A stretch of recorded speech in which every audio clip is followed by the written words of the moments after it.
And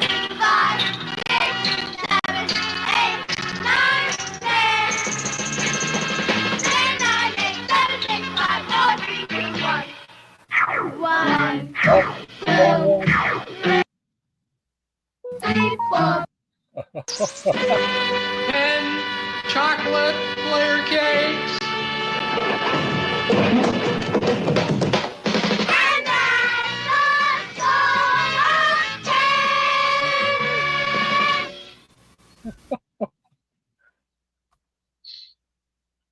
Oh, man. Yep. Good morning, everybody. I got the wrong one. I picked the wrong clip because I have to do it this strange way now with the way StreamYard does things. So, all right, I'm going to remove that. So, anyway, welcome to Saturday morning. As you can see, Shannon, again, looks different over here. So, I have 5 copies of everything. No. I'm just as guilty of that too. I find so many, and I'm like, why do I have more copies of that? Anyway, as you can see, we got Rob, cheap comic collector. He's graciously offered to be a co-host today, as Shannon is off on another music gig. So, thank you so much, Rob, for jumping in. I am honored to be here, sir. Thank you for asking. So, how have you been? Pretty good. You know, ups and downs and so forth. You know, my mom takes up a lot more of my time, so I had to make some changes to my channel where I'm no longer on in the afternoons. Last week I tried doing just a recorded claim sale, but that didn't work out real well either.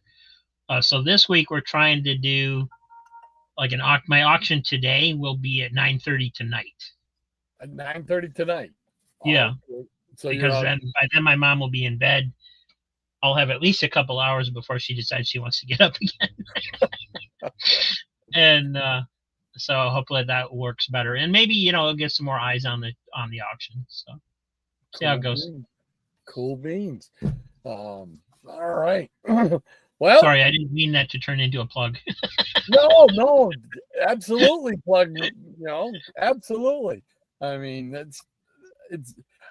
I still got boxes. You can't see them now, but I've showed you before. I still got boxes of stuff that I bought from your auctions and from Aaron's auctions, Psychotronic Squirt Gun.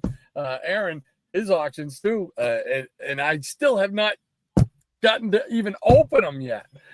So, yeah, it's crazy, but I think I'm going to try and do some just regular old videos like you used to do, like Shannon does with you know, just doing like a haul type of video type of thing. I'd like to do some of those in addition to obviously doing this. So I might try and get back to doing a couple of those, and that's the first thing I'm going to do is open up those boxes and free them books so I can put them into my inventory, because I know there's stuff, a lot of warlords and stuff like that. I remember you getting a bunch of warlords from me.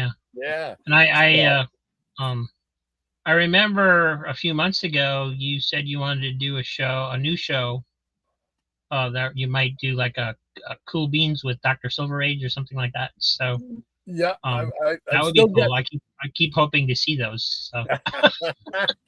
And you did a great you gave me a great logo thing on there too that I'm gonna incorporate. I do have a couple of things. I started working on bits and pieces for that, and then StreamYard changed their thing, so now it's much more difficult to play video clips, as you could tell. You know, I had all the clips that I used to have. You know, the show opening and everything like that. Everybody's little video intro and stuff. I have them all. They're still lined up right there, but StreamYard will not allow me to use them because they want you to pay for the whatever level or whatever to be able to do it. But so I've kind of find a way to cheat on that. But I'm not the technical wizard that I think I am sometimes. So, like this morning, I picked the wrong file when I just uploaded it there while we were talking. So I apologize to everybody. Didn't get to hear the theme song and everything. So, but we are here and we want to show some comics and talk to the Peanut Gallery. So let's bring the Peanut Gallery in right now. If I can, if this will let me play. And of course it won't. Doggone it. There we go. The Peanut Gallery's on the run. We got the comics to bring the fun. Oh, now I won't even. Saturday morning time to cheer. There it is. We're glad you're here. North, south, east, and west. Peanut Gallery, you're the best. All our friends, both far and near. Man, we're glad you're here. All right, there we go. Semi worked. All right, let's check out with the Peanut Gallery, see who's hanging out with us this morning. And we've got Anthony Perdue right out of the gate, as always, with his comic story. So let's check it out. He says, "Good morning, Peanut Peers. The Adventurous Decade by Ron Goulart. A history of the development of the adventure comic strips of the 1930s was one of the books I read during my adventurous decade of 1965 to 75. A decade of grade school and junior high school experiences with everything comics related. The excitement of exploring the world of comics was developed during this decade." And comic strips, comic books, adaptations, and in other media, even discussions about the art form in unrelated productions, such as TV talk shows and magazine articles. Seeing advertisements, scenes in TV shows and movies that had a comics appearance was a delight. Yeah, I believe we all have experienced that. Yes. Histories, analysis, and other spotlights on the art form encouraged my continued endearment of the world of comics. Hearing people who were either full-fledged fans or random readers talk about their knowledge of the comics was always enriching. An adventurous decade that solidified my commitment to comics. Oh, awesome. And Anthony finishes up by saying, Teddy says hello to all his friends. He has a grooming appointment, so we will catch the replay later. Take care, everyone. Well, thank you very much, Anthony. Appreciate it. Thank you, as always. Great story. Always love to hear the stories and the memories. Great. Thank you, Anthony. All right. Who else is in the Peanut Gallery? Let's see. We got the Jackson Roykirk. How you doing, Jackson? Hey, Jackson. And we got good morning to the 3 R's, Rod, and Rob. Triple R. There we go. Jackson, says Missing Mars. Hey, great to have you with us, Missing Mars.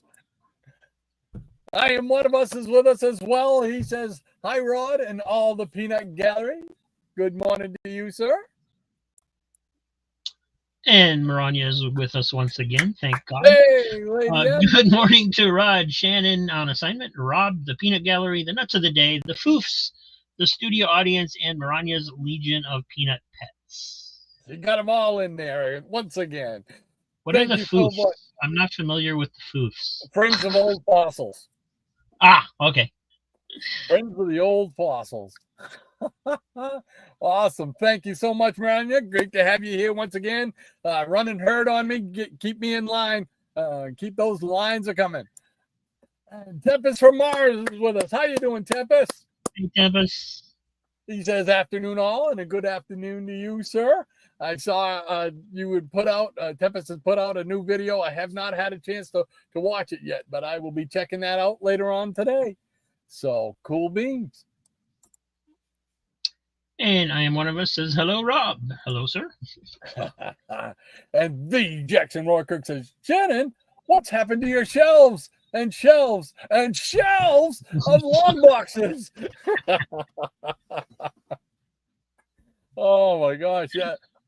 It always, the way the camera, it always looks like those boxes behind Shannon are like just kind of like leaning over, like looking at him, like it's so cool. Yeah. Good to have them on shelves. Mine are just stacked up on top of each other, and they've fallen over a couple times, and you get this domino effect, right? Oh no! Oh. See, I have them on shelves. Like there's wooden shelves over here, but they're really only one high per row. And then I got the baker's racks behind me, and they're the same thing, one long box per row, or one long box high type of thing. But man, I'm trying to swap over, like Shannon is trying to swap out. He convinced me to swap over to short boxes. But boy, oh boy, it's like you got to have. It's almost like you need twice as much room, kind of type of deal. Yeah, but they're much easier to move. Yeah. Yes, because I was down here, I don't know, about a week ago or so, and I was moving stuff around, trying to organize the boxes, because a couple of people have said it drives their OCD crazy seeing the box numbers out of sequence, out of order. So I've been trying to straighten them out behind me here to take care of that for them. And man, lugging them around. I was down here for about an hour, and at the end of that, I was gassed. My arms and shoulders were sore. Oh, yeah. Could be just that I'm old and out of shape, but no, we don't go with that. No. Never. Oh. All right, let's see what else is going on. Jackson Loykirk saying hello to Lady M. And Mr. Mars, I think, yeah. Mr. Mars saying Mr. Rod. Mars, yeah, Rod, Rob, hello to both of us. And hello to you, sir. Hope all is going well for you this Saturday morning. And Jackson Roykirk says hello to Tempest and one of us. Ah, cool. And the professor is with us. How you doing, Eric? Uh-oh. It's up to me to do. Oh, boy. All right, here we go. Hello.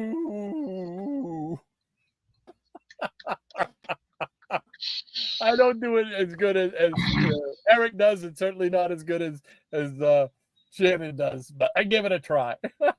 Hope you're doing well, Professor. I'm glad I didn't have to do it. Oh, man. All right. Jackson Roykirk answers back. Hello. That wasn't very good.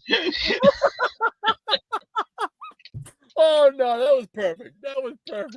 Oh, very good. I couldn't have timed that any better. Oh, that's funny. Oh, let's see. Missing Mars, he says, nice. The cool kids have shown up in the chat. There you go. And Scotty's here. Hey, Scotty. I'm here. How much did I miss? I was in the kitchen with Dinah rebuilding a Lego set in a better way, or at least my way, a police station that was too spread out and too open. Yeah. I never had a whole lot of Legos, because they came well after I was. Yeah, they were always too expensive for my family. I did have one set when I was a kid that had a lot of pieces, and back then they didn't really give you sets that built something. They were just all the bricks, and you built whatever you wanted. Yeah. So. And down your neck of the woods in Disney, they used to have there was a Lego place, like a Lego shop. Do they still have that place? I believe so, yeah. I haven't been there for a few years, but as far as I know, it's still there. Yeah, that was quite a phenomenal place to see the things that they built with Legos. It was like, yeah. Man, that's I great. was watching some footage of the San Diego Comic-Con yesterday, and they had a big setup of Legos where they had the convention center all made out of Legos with all the little Lego people going in and lined up to get in. But then they also had the floor set up with Legos with all the individual booths and all this stuff. It was just like holy cow, somebody spent a long time on that. Yeah. See, that's my trouble. I don't think I can have the attention span to work on something that long or that Well, there's also down here now, there's Legoland, right? Legoland bought Busch Gardens really? several years ago. So we have Legoland down here now too. So that's a fun park if you've got small kids. It's all Legos. You know? So Busch Gardens is gone? Yeah, the gardens are not Busch Gardens. I'm sorry, Cypress Gardens.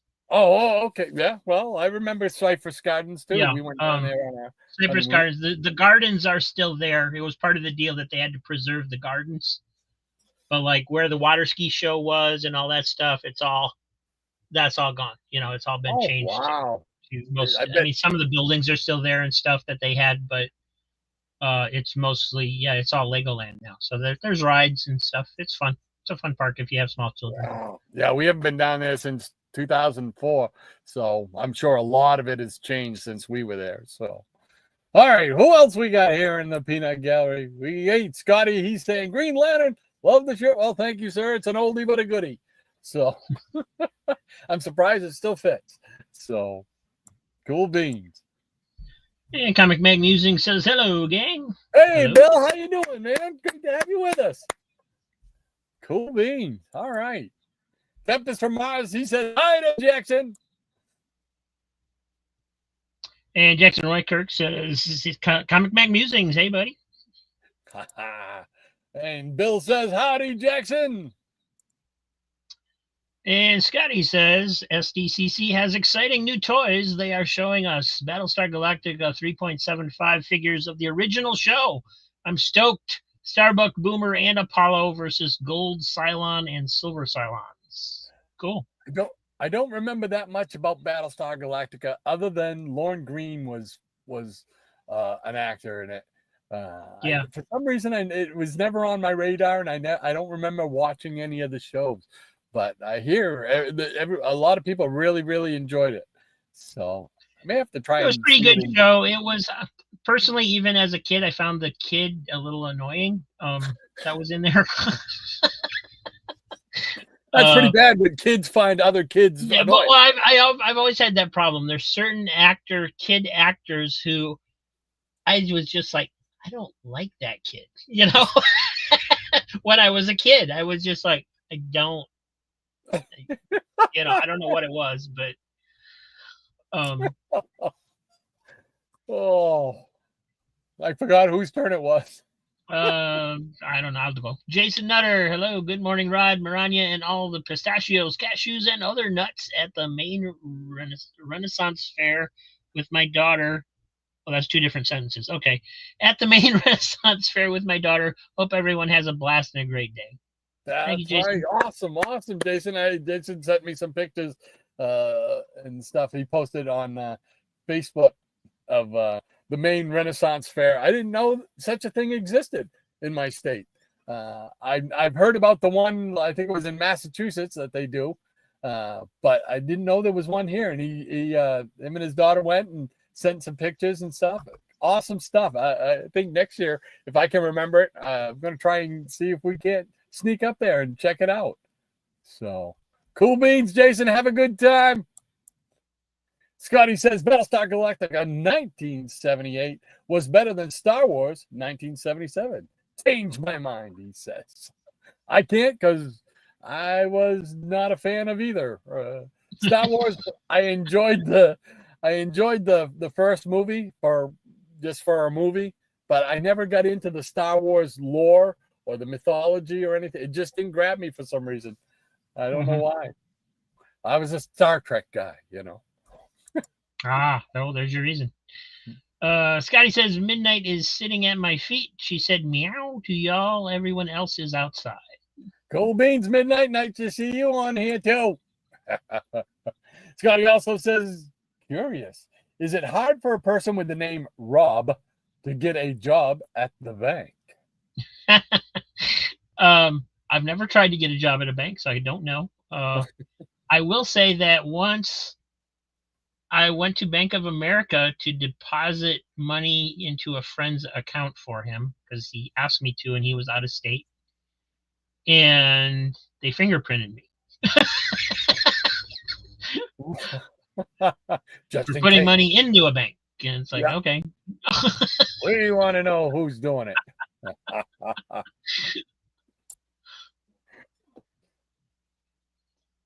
Scott, he says, my friend Jack can't get a job with the airline. Oh, that's understandable. Yeah. He also says, if people don't like your organization, tell them to come to your house and organize it. And the Jackson Riker says, see what I did there? And Dr. Monchilla, how you doing this morning, John? Hey, Doc. He says, howdy, y'all. I'm late, per usual. Thought today was Friday. My bad. I've done that before. So thinking it was another day of the week, and it's like, no, you got to get up. It's Saturday morning. You got to get up. And Dale Botts, good morning. Dale. I haven't seen a show live in a couple of weeks. It's good to join in. Yeah, great to have you with us, Dale. Hopefully your Saturday's going well today. Cool bean. And Dr. Vonchilla says, when I was a kid, we had Lincoln Logs and Tinker Toys. Absolutely. Yeah, I had both of those when I was a kid too. We still have a barrel of Lincoln Logs that we bought for our kids when they were toddlers. So we still have those somewhere around here, right down there. So. And the Jackson Reichert says, my home is rather small. I don't have enough Lego room. I do see what he did there. Scotty says, yeah, in the 70s, I had brick blocks because Lego was too rich for my blood. Even now, the sets I get are bootleg Legos. The police station is by Zuromax, $12.99 for about 300 pieces or $30 in Legos. There you go. All right. And Dale Botts says, I have seen both Superman and Fantastic Four. Not an expert on all the similarities because the comics and between the comics and the movies, but thoroughly enjoyed those movies. Oh, cool. I was just talking with Rob here. We were talking before we came on, and I said, tomorrow morning I'm going to try and go see Fantastic Four. I have not seen the Superman one yet. But I forgot that Fantastic Four was coming out right behind it. And it's like, oh, I want to see Metamorpho. But, man, I really want to see Galactus. I mean, ever since they gypped us the last time with that mushroom cloud or whatever it was in the space cloud, I'm like, no, I want to see Galactus. And did you happen to see any of the footage of some of the cosplayers at San Diego Comic-Con? The one that I watched, it didn't show any cosplayers at all. It was just a quick video walkthrough of them looking at all the toys and stuff. They didn't have any commentary or anything. I did see a little bit of some of the cosplayers. I saw the big Galactus that was walking around. Did you see that? Yes. Is that what you're bringing up? Yeah. That was amazing. Yeah. That was incredible. I'm like, how the devil does anybody what kind of mind do you have to be able to craft that? You know what I mean? That is incredible. Yeah, I was trying to decide whether that was just normal cosplayer or if it was like something Disney had actually done, because they do big figures and stuff sometimes.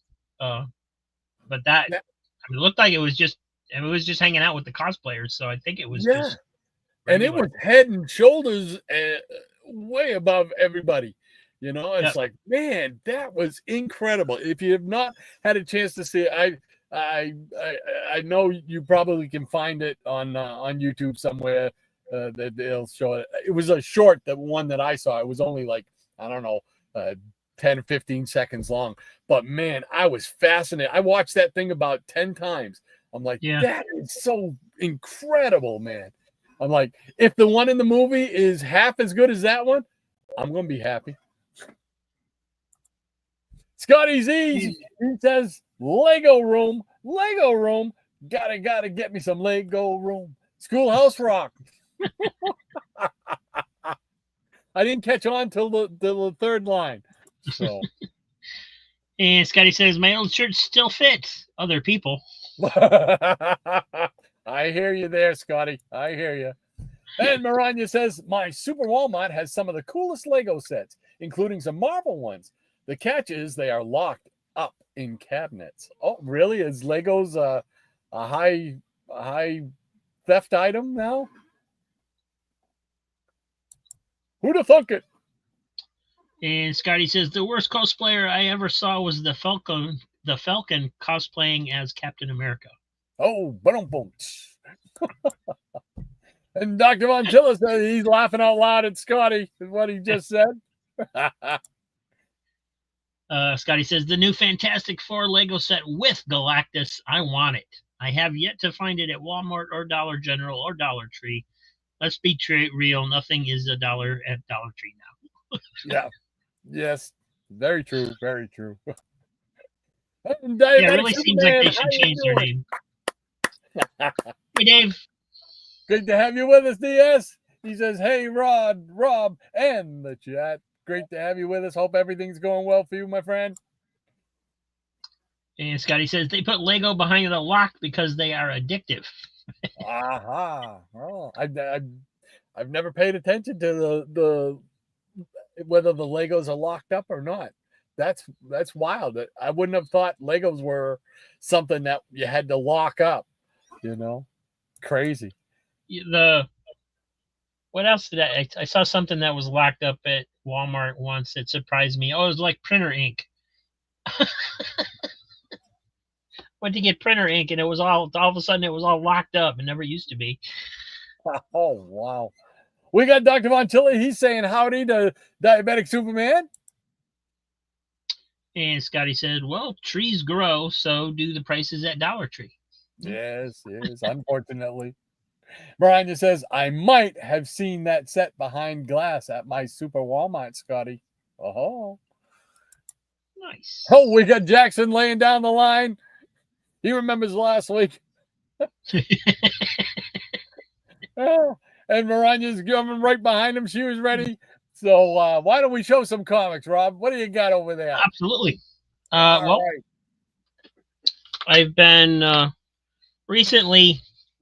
I got in a big pile of coverless comics, right? Just like Bugs Bunny and stuff like that. So I used my printer to print out my own covers. Oh, neat. And then just stapled them to them because I mean it's just a coverless comic anyway, you know. But I figured these are old enough where I might not find a copy again. This is like 4-color number 307. And that's on slick paper? Yeah, I bought like double-sided glossy slick paper, and then I use Microsoft Word to like line up the pictures of the pages that I can find on the internet. Some of them I can't find, but a lot of them you can. Yeah, because there's so many scanned ones on the internet. That is cool, Rob. So I've been doing some of those. Oh, wow. The ones that I can, and if they're old enough where I figure it's worth doing them, you know. I mean, if it's something from the 90s, it's like it's only going to cost me $1 to find a good copy, you know. So. Oh, wow. Modeling with Millie. But and it's not like I'm, you know, trying to fool anybody or anything. They just go into my personal collection. So. That's pretty neat, though. That's cool. Now this one was only missing the front, so. And you can see my printer was running out of ink because there's like a colored strip through it. But so I don't care. But it's cool. And then of course it also prints out all the imperfections, you know, of whatever they scanned. So it actually kind of matches the age of the book as well, even though they're nice and glossy. And then I've been showing on other people's channels when I appear. I've been showing comics by year because I've just been working through my collection. So I'm up to 1968. So that's what we're looking at today. Oh, another great year. So we got Evan Costello, number 5. Yeah. Hey, Evan! And Action Comics, number 364. Superman's last words were to cremate his body or Kryptonian leprosy will contaminate the earth. Yes, I remember that. But how do you cremate Superman's body? Oh no, we're all doomed. Action Comics 369.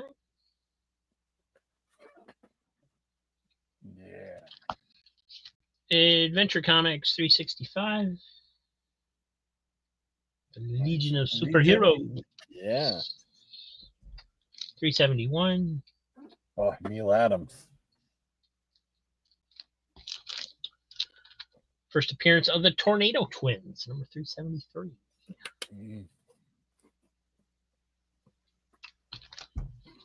And The Adventures of Jerry Lewis, 107. You don't see enough Jerry Lewis. And Amazing Spider-Man, number 56. Thank you, Hans. Got these from Captain Strangelove. Oh, awesome. Cool bean. Number 58.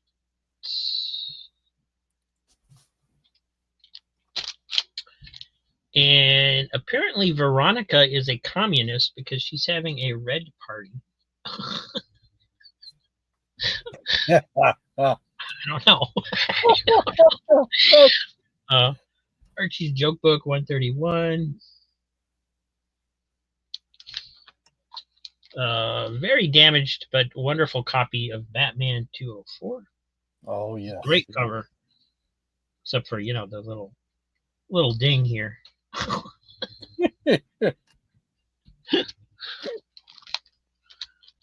Beware the Creeper, number 2. Oh, love the Creeper. Great little series. Black Hawk 240. Nice. And speaking of Lorne Green, here he is in Bonanza, number 29. Number 30. Oh, it was always hard for me as a kid to get used to seeing him in Battlestar Galactica because I'd watch Bonanza so much. Yeah, same here. Captain Savage and his Leatherneck Raiders, number 1. Ooh, nice, very nice. Number 2 with Baron Strucker. Yeah. Another one of those obscure series that you don't see too much about. Number 3. Number 4. Doing the Metarog. And Dennis the Menace, number 96. Or Mr. Wilson. I don't recall ever seeing the Dennis Menace comics on the rack or at any of the stores we went to. It's one of those comics I never ever see. The first time I found Dennis the Menaces were in the digest. I used to find the digest in the grocery store. Oh, but I don't remember ever seeing him in his regular comic on the stands either. The Flash, number 183. Yeah, Dead Ringer.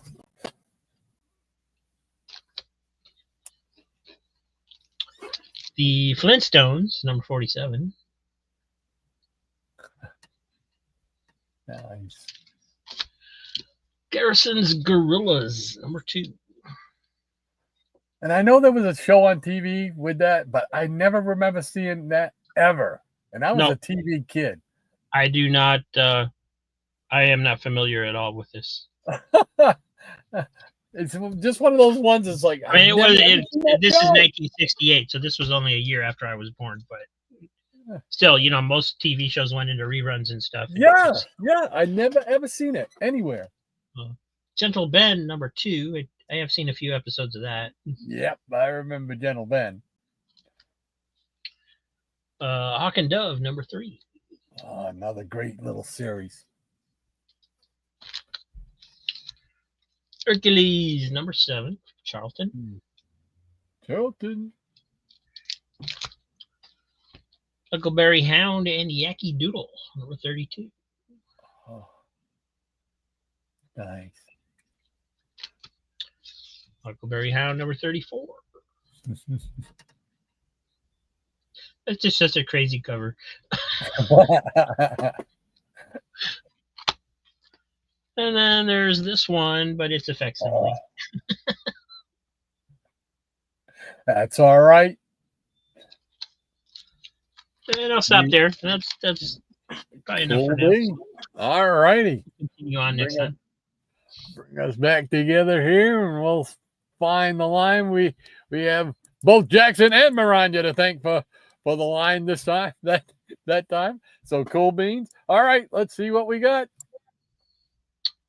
Jackson Roykirk saying, sorry, Miranda. And Scotty says, they don't lock up stuff at my Walmart except computer stuff. They also don't have those gates at the entrance. Jackson is saying enough. Time for comics. Coverless, what kind of show is this? It's the cheap show. Marani says they locked up men's white t-shirts and, of all things, emery boards at my Super Walmart back in Pennsylvania. So far, I've only noticed Legos here in Florida. Now, why would they lock up white t-shirts and emery board? That's bizarre. Has the world gone crazy?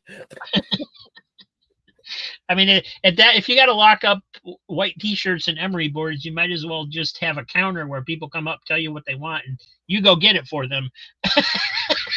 That's what I'm thinking. Yeah, exactly. It's like, well, okay, why don't you just write down what you want, give them a list, and they'll bring it back.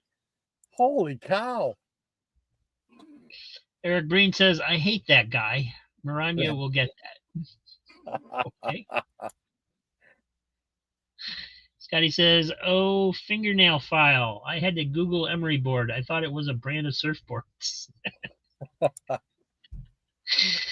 And Dr. Phil Donchilla says, I recently bought a spindle of blank CDs at Walmart, and they were locked up. Weirdly, there were Mego monsters hanging beside the lock cabinet, so I bought the Nosferatu. Oh, cool. Nothing wrong with that. Nothing wrong with that at all. Scotty says CDs, they still make those. That's why it's so weird that they were locked up, right? How many people actually buy them anymore? They probably lock up at VHS, have some VHS tapes in there. Yeah, they're probably still locked up, right? Scotty says, with all of this AI music, I should find some CDs to make for the car to listen to. Oh, that's true. They could be making a comeback because of that kind of stuff. Oh, yeah. That makes sense. Yep. Sleepy Raider, hello, my friend. Excelsior, true comic book collectors, face front. How you doing, David? Great to have you with us, buddy. And Scotty says they should do a Veggie Tales parody of Bonanza. Bonanza.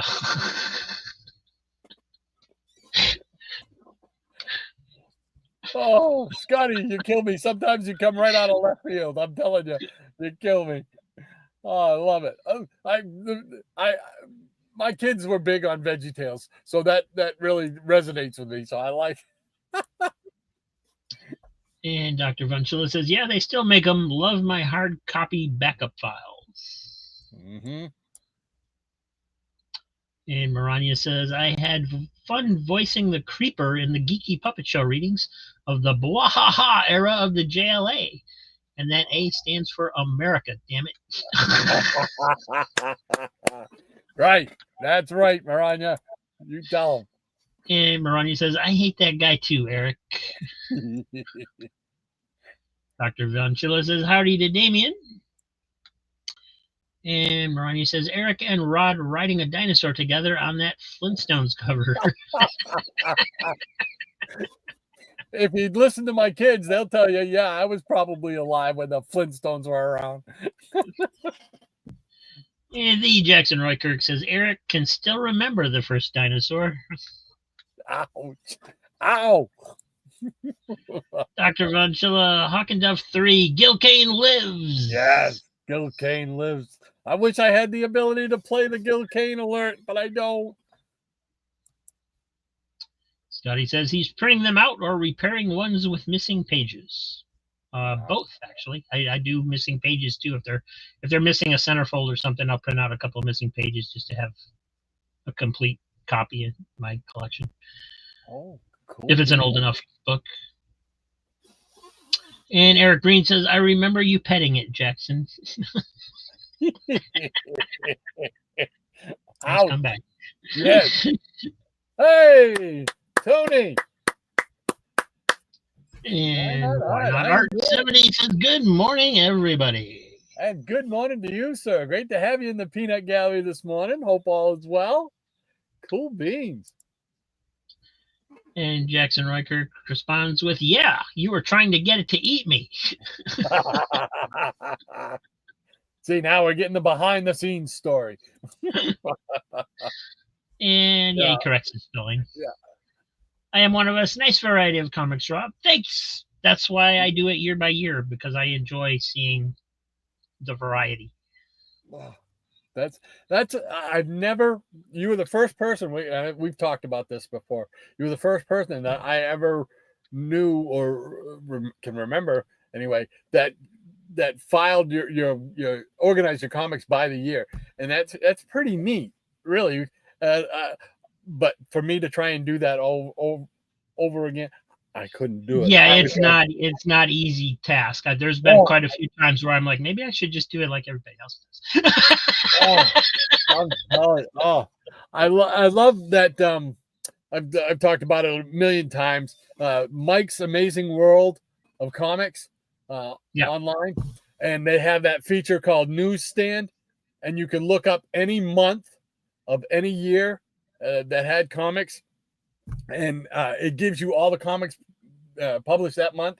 I just love going on there and just look. I'll just pick out a month just to be, for giggles and grins, and just click on it and watch and see. Oh yeah, okay, and then I can go. Oh, I remember when I saw that on the stand, and what I was doing, so it jogs memories and stuff like that. It's a really cool site. If anybody who has not gone there, it's called Mike's Amazing World of Comics, and it's just fun. So much fun there.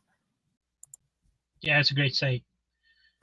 Diabetic Superman says, I remember when they started showing Bonanza reruns. They changed the name of the show to Ponderosa, at least here where I live. Yeah, they did something similar to that with Gunsmoke series. They changed the title so it was called Matt Dillon for a while. Oh, really? I didn't know that. Yeah. About Gunsmoke. I knew about Bonanza and Ponderosa. I think they were just trying to advertise their restaurants, but I don't know. Could be. You gotta work the angle, But yeah, we watch a Bonanza, at least an episode every day comes on. And Scotty says that's what will happen in the future. You'll have to shop online only and just go through the drive-thru at Walmart to pick up. No customers allowed inside of the previous store. Yeah, it's kind of going in that direction. I don't go to Walmart anymore. I just order it now and get it delivered. But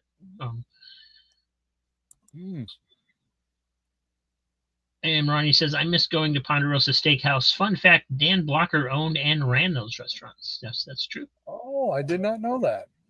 That's where the name comes from. I remember seeing Ponderosa Steakhouse. I think there was one in Portland, north of us. But I did not know Dan Blocker was associated with him or owned him. So. And Scotty says Bonanza or Bananaza or however you want to say it, where Lauren Green is really green. You're literally pushing that Veggie Tales. Yeah. Hey, August. Greetings, CBM Clubhouse. Yes. Great to have you with us once again, sir. Hope all is well. And Dr. Von Chilla, Ponderosa used to make some killer burgers. When I was a kid, Ponderosa was always a place we went out to eat. There used to be a Bonanza restaurant still open up in Sanford, Maine, but I think they closed last summer. So, but me and my wife had gone there a couple of times to eat. They had a really nice buffet style setup too, which was really good. Some of the food was really, really good. So, Dr. Von Chilla says, howdy, August Aesthetic. Scotty says Ponderosa is a food joint. I remember the rap song that said, "While you were in your diapers and wet in the sheets, I was at the Ponderosa just rapping to the beat. Da ha, da ha." Okay. All righty. If you say so.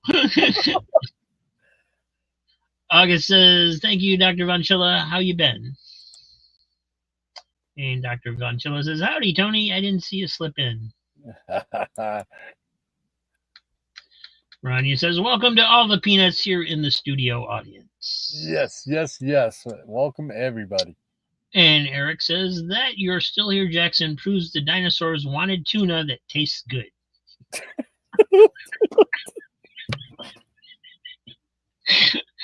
Oh, craziness abounds today.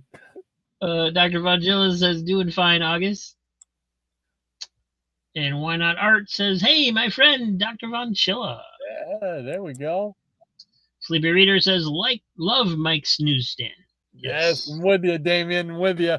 It's just such a fun feature on there. There's so many things you can do on there with that, but love that feature. You are right. I'm with you. And Marania says, "Sorry, Charlie. I can comfortably bet that this audience recognizes that." Yes. Yes, absolutely. And Jackson Royce Kirk says, "All forms of life love me, Eric. Time to get with the program." Scotty says, "I tried using Mike's amazing website to find any comic published on a date, but I wanted the date without the year, like July 26, no specific year. I couldn't get it to do that. Anyone know if it does?" I don't think it'll chop off at just the month. You'd have to go, look up July, whatever, and I don't think there's a way on that website that you can go to just like a specific date. Yeah, you'd have to go through year by year and just look it up. Yeah, they do have. They will list when you could look up a comic and it'll tell you when it was on the stands. Though you can't look reverse that. You know what I mean? You have to find the book first and then check the date. You can't put up the date and then check it. You know what I'm saying? Yeah. I think I probably made it. I don't think Grand Comics Database does that either, because you can sort on there as well by date and years and stuff. But I don't think you can spell out a specific date over multiple years. It would give you everything in between as well. Yeah. Dr. Vincella says, "I knew about the Bonanza Ponderosa thing, but never heard of the Gunsmoke Matt Dillon thing." Yep, same here. Yeah. In fact, I have some TV guides where it was done in syndication, and it listed out Matt Dillon and stuff, and I'm like, what the devil was this? A separate show? It took me a while to figure out that it was the same show, but I think I believe James Arness had taken over, financed the production of it during a couple of years, because that sticks in my head for some reason when I was researching it. So I think it had also something to do with that. So that might have been to differentiate from the Gunsmoke to the syndication one. So yeah, I think they did. Now that you mentioned that, I think they did that with shows that they were syndicating, but there were still new episodes being made. They would release it under a different name. Yeah. Yep. Why Not says, "Hi, Maranya, Damien, Eric, and Scotty." Cool. Scotty says, "Sup." And Eric says, "If Shannon were here, I would ask if on the Planet of the Apes they watched Bananas. I'll see myself out."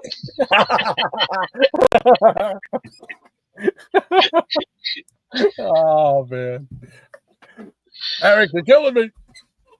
And August says, "While you're at it about Bonanza, I recently caught an episode of The Cheyenne Show starring Clint Walker. It also had Myron Healy, who also did the Republic serial Panther Girl. Remember?" I wish I could say I do, but I've never heard of Panther Girl before. No, me neither. So, wow. That's I am familiar with Cheyenne Show and Clint Walker. yeah. Yeah. I mean, Clint was a big dude. And one of the Western shows that I had discovered a few years ago that I had never seen before was Sugarfoot. Oh, yeah. Which I really enjoyed. There was quite a few that don't get airtime anymore. You know, like Yeah. The Rebel. The Rebel was a good show. There was a couple others that Lawman, which was a good one too. In fact, the guy who played the Lawman character wound up being in Clint Eastwood's Western movie. Oh shoot, the one where he played the preacher. Oh, I can't think of the name. Oh, drives me crazy. It was from like the late 80s. I can't think of what the name of the movie was, where he played a preacher, but it had a little bit of a supernatural aspect to it. But it was a typical Clint Western where, you know, the bad guys thought they had an easy mark, and no, you picked on the wrong guy. You know? Yeah. So Somebody in the chat will know. Yeah. I can't think of the Lawman, the character that did it, but the guy. I thought it was a pretty good nod to that old style Western where he brought this guy who was fairly old at that time in the 80s by then, and let him have a major part in his movie. I wish I could. I can't believe I'm drawing a blank on a Clint Eastwood movie. Man, I'm telling you, I'm getting old. And Dr. Von Schiller says, only good tuna gets to be Star-kissed. There you go. Hey, Quentin. Hello, Quentin. Great to have you with us. And Dr. Von Schiller's laughing out loud at Eric. Scotty says, I've been making shorts videos of comics and setting them to release on the date of their original release dates. For example, coming up soon is Drew the Wanderer number 21, released July 29th, 1986 by Marvel Epic Comics. Oh, there you go. Pretty cool. That'll take some researching. That's why I asked about the date feature. Yeah. Understood now. Dr. Vangelo says, bring it, Scotty. And indeed, Rodney Clint Walker was a big, imposing man. He was. He was, man. You see him. A lot of the Western guys were big guys. Yeah. But he had that voice, too, you know, that deep voice.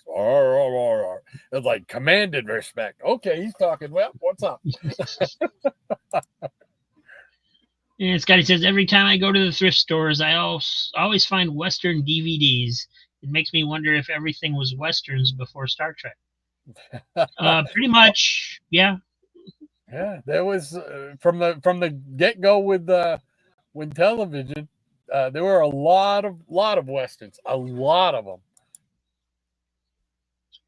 them. Scotty says, do you use the newsstand tab on Mike's Amazing World? Yes. Absolutely, yes. We were just talking about that, Diabetic. Yes, really enjoy that website and that newsstand feature. I also like it because you can look up stuff like the DC Digests, you know, and you can look up like all the 80-page giants. They have them listed and stuff like that with pictures, and it's really an incredible site. It really is. Yeah, the guy put an awful lot of effort into that. August says, Rod, the lawman actor you're thinking of is John Russell. Yes, you are correct, August. Thank you so much for that, because it would have driven me crazy. Now, I need somebody to come up with that Clint Eastwood movie where he played the preacher, late 80s, I believe it was. Might be early 90s, but I think it's the late 80s, where they brought John Russell back. He played Stockbridge, the bad marshal guy. But I just thought it was so cool. I thought it was a really nice nod to those old Westerns for him to bring that guy back. That was pretty cool. And Scotty says, nope, never noticed it before Diabetic Superman, just the series search. There you go. And we have the online. All right, we're gonna show some more comics. How about that? So let's see here. I got me a stack. I had mentioned I want to go see the Fantastic Four movie. So I'm going to show some Fantastic Fours that I got here. So here we go. Hold on. All right. And because the main reason I want to see Fantastic Four is because of Galactus. And I felt so cheated when they did that cosmic cloud thing way back. Man, I've just been dying to see Galactus on the big screen. So we're gonna start right off with Galactus. So number 48, The Coming of Galactus. So, and then here's number 49. Nice. Love me some Galactus. And number 50 with the Silver Surfer. So I'm really, really hoping I can get up tomorrow morning and get to the theater to see it because it's early. So here we go with number 51. This Man, This Monster. Oral Thing. This is a great cover. I always like this cover. Number 54. I love the floating heads. Got the little lineup going on each side, which is pretty cool. White cover. Yeah, these are great. And we got number 55, the Silver Surfer Returns. Doesn't look like he's doing any favors to old Ben Grimm there, though. Nope. There we go with number 56. We got Claw. This is how I wanted Claw to appear in that Avengers movie. But didn't work out that way. That's all right. It was still a good movie. And we got number 57 with Dr. Doom. Did Claw first appear in the Fantastic Four? I want to say yes. I believe so. Okay. I'm trying to think. I always thought of him as a Black Panther villain. I didn't realize he had. No, I think he was in I think he was in Fantastic Four first. I think. I'm pretty sure. Anybody knows? Let us know. Here's number 58. Nice. Okay. Hold on a second. I'll be right back. You want to show some books? My wife is asking me to step out for just a minute. Sure. Yeah, I can show. There you go. Hello. So we're going to continue on with 1968 for now. We got Jughead, number 157. Jughead 161.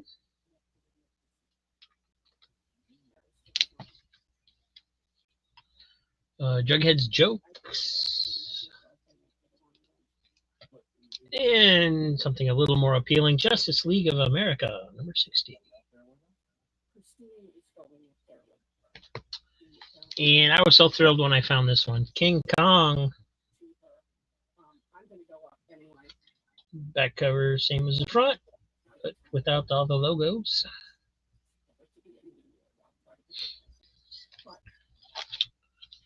Korak, son of Tarzan, 12 center. Guess these are all 12 centers. Laugh Comics, 209.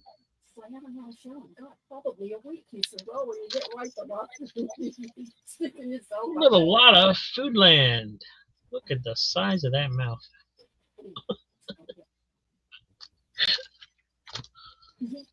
Mars Patrol Total War, number 5. Number 6.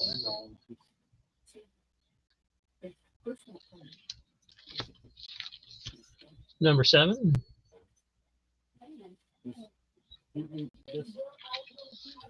Marvel Tales number 13. Just keep me in the loop. Number 15.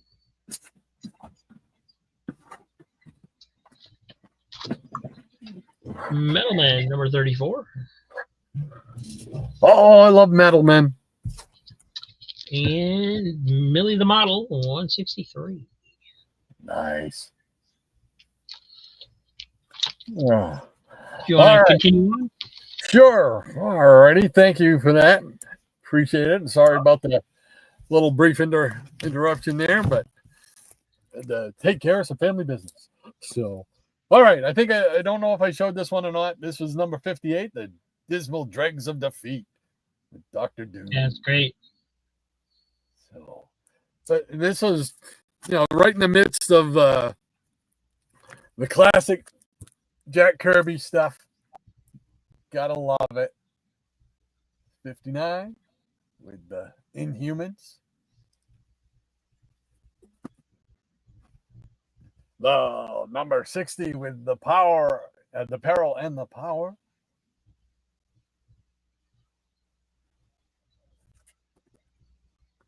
'61 with the Sandman, with his. That was the I don't know if it was supposed to be his supervillain costume or whatever for a while he wore. Then he went back to just the old T-shirt or collar shirt or whatever. 62 with Blast Star. Yeah. Yeah, these are great. Blast Star was one of the few comic villains that actually made it into their first animated series there from what was it, 66 or 67? 67, I think it was. 63.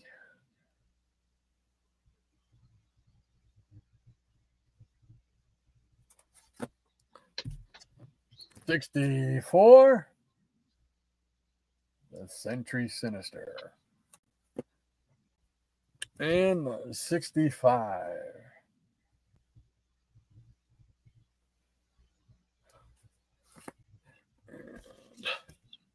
Here's 66. What lurks behind the beehive?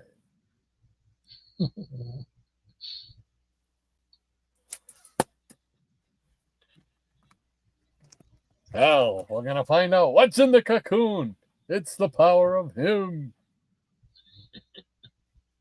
Adam Warlock. Yep. Good old Adam Warlock. 68.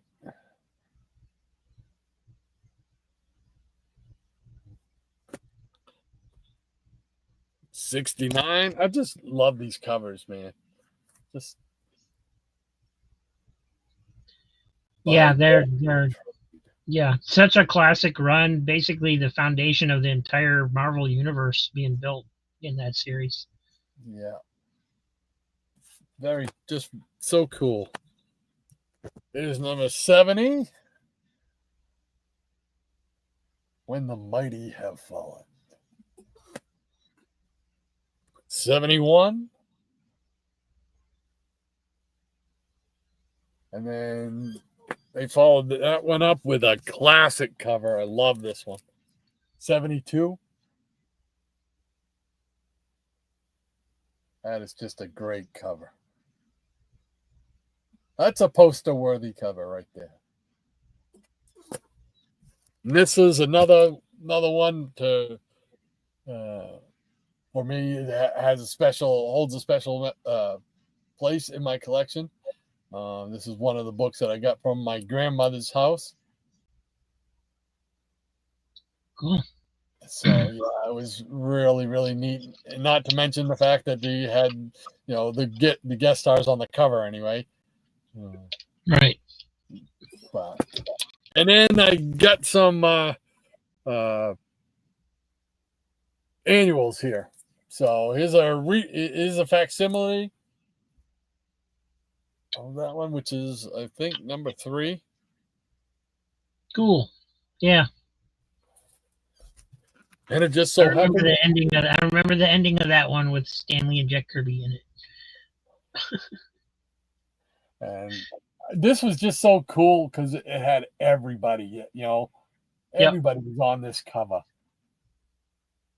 My man Hulk right here, up close and personal.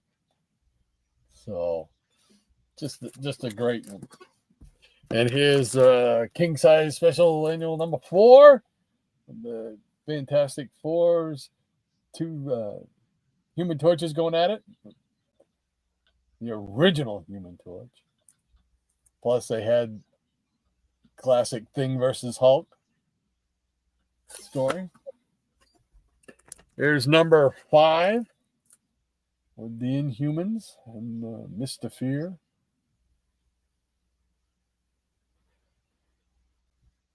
Square bound, 25 cents. I like the blurb on the cover. It says, "Not a single reprint." That's it. That's it, right? All new, baby. All new. All new. This one here, I remember seeing on the rack of the old drugstore, Rexall drugstore. Classic. Cool. Just cool stuff. Here's number 7. With Dr. Doom and Mole Man.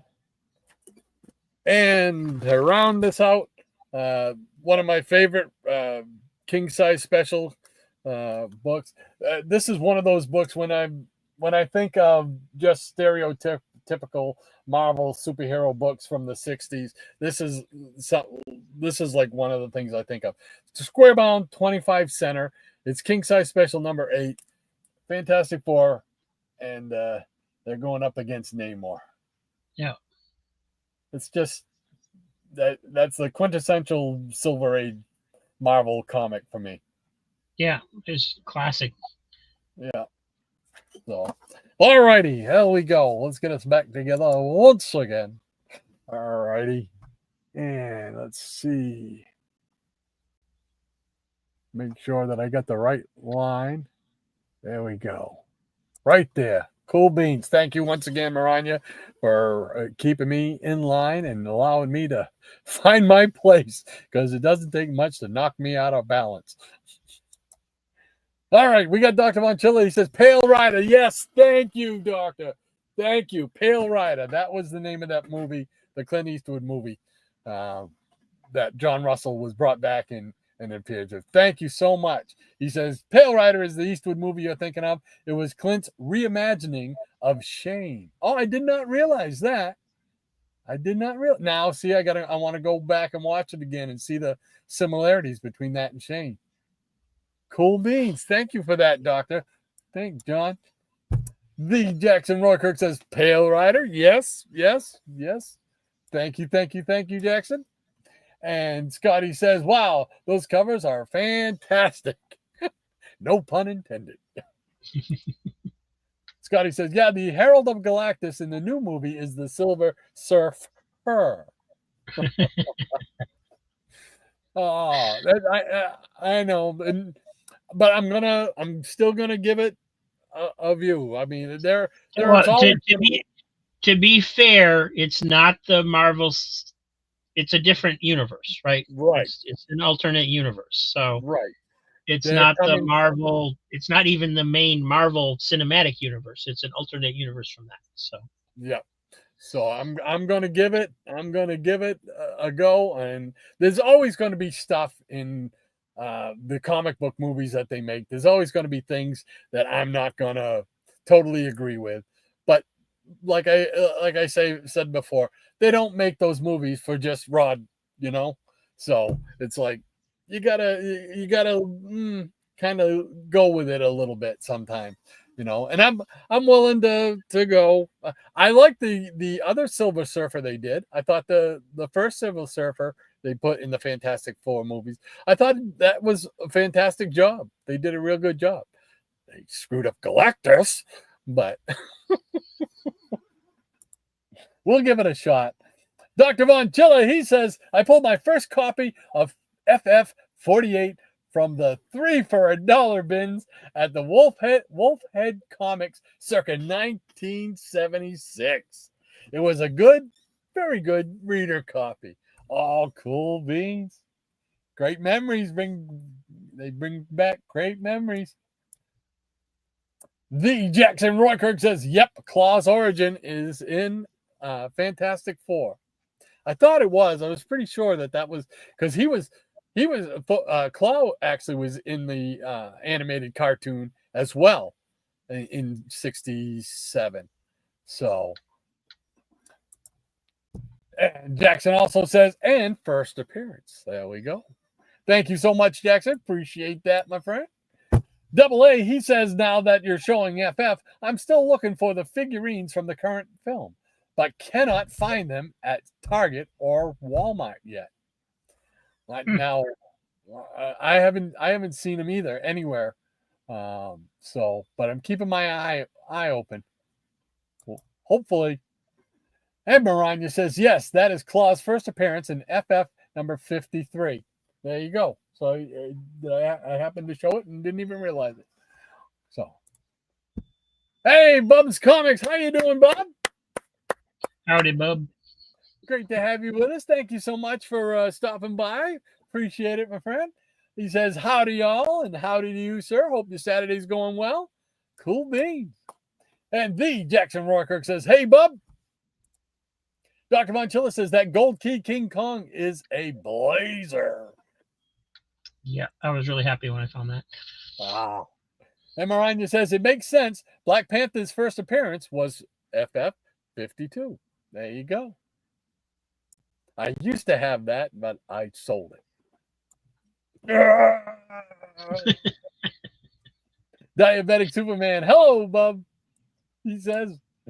Dr. Von Chilla says, "Howdy, Bub." Robert Harrison 2.0, our neighbor to the north. How you doing this morning, Robert? Great to have you with us, sir. He says no one shows Little Archie comics.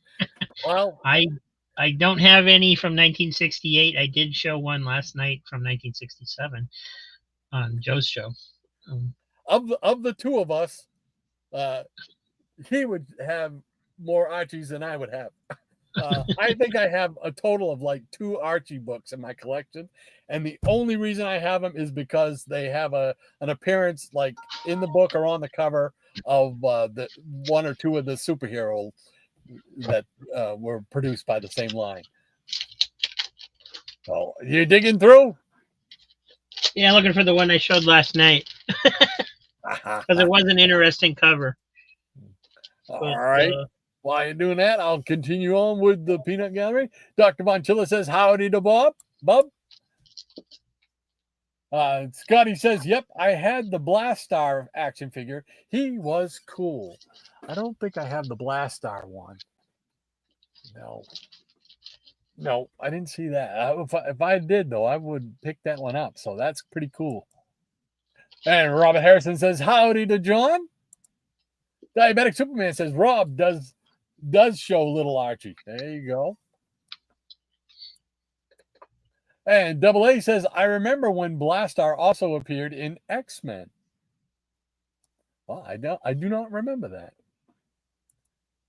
Lead Pain, how you doing, man? Great to have you with us. Maggie says, "Good morning," and a good morning to you, sir. Hope everything's going well today. Diabetic Superman says, "Morning, Paint."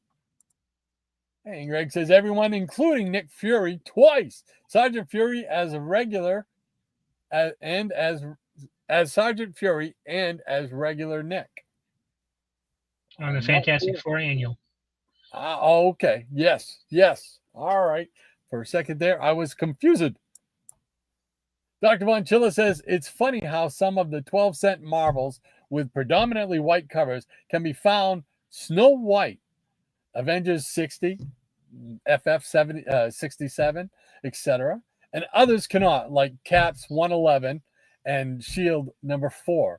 Is it a Steranko thing?" Could be. You're right, because I've looked for a really nice copy of Cap 111, and you're right. That is hard to find. It is hard to find. So Scotty says, "What superpowered team is in charge of the motel on the moon?" The Inhumans. Glad I didn't enjoy them. Dr. Montilla says, howdy to lead paint. Sorry about that. August says, good that you showed the Android torch. The only figurine you would get of the Android version was at a Comic-Con when I saw another collector who had it. Yeah, I've never seen one. They ought to make one. Give me the Jim Hammond version. That's what we want. Mariah, I can't. That's so small I can't see it. It looks like you're laughing. I'm going to go with laughing. I think it's a drum. Think it's a drum? Yeah. Oh, yeah. Okay. Yeah, you're right. I can see that now. Man, that is so tiny. Yeah. Oh, it's more like, ba-dum-bum. There we go. Hey, Psychotronics Rick Gun. Aaron, how you doing, Aaron? Man. Great to have you with us, amigo. He says, hey, Rod, Rob, Lady M, and the Peanuts. He got them all in. Cool beans.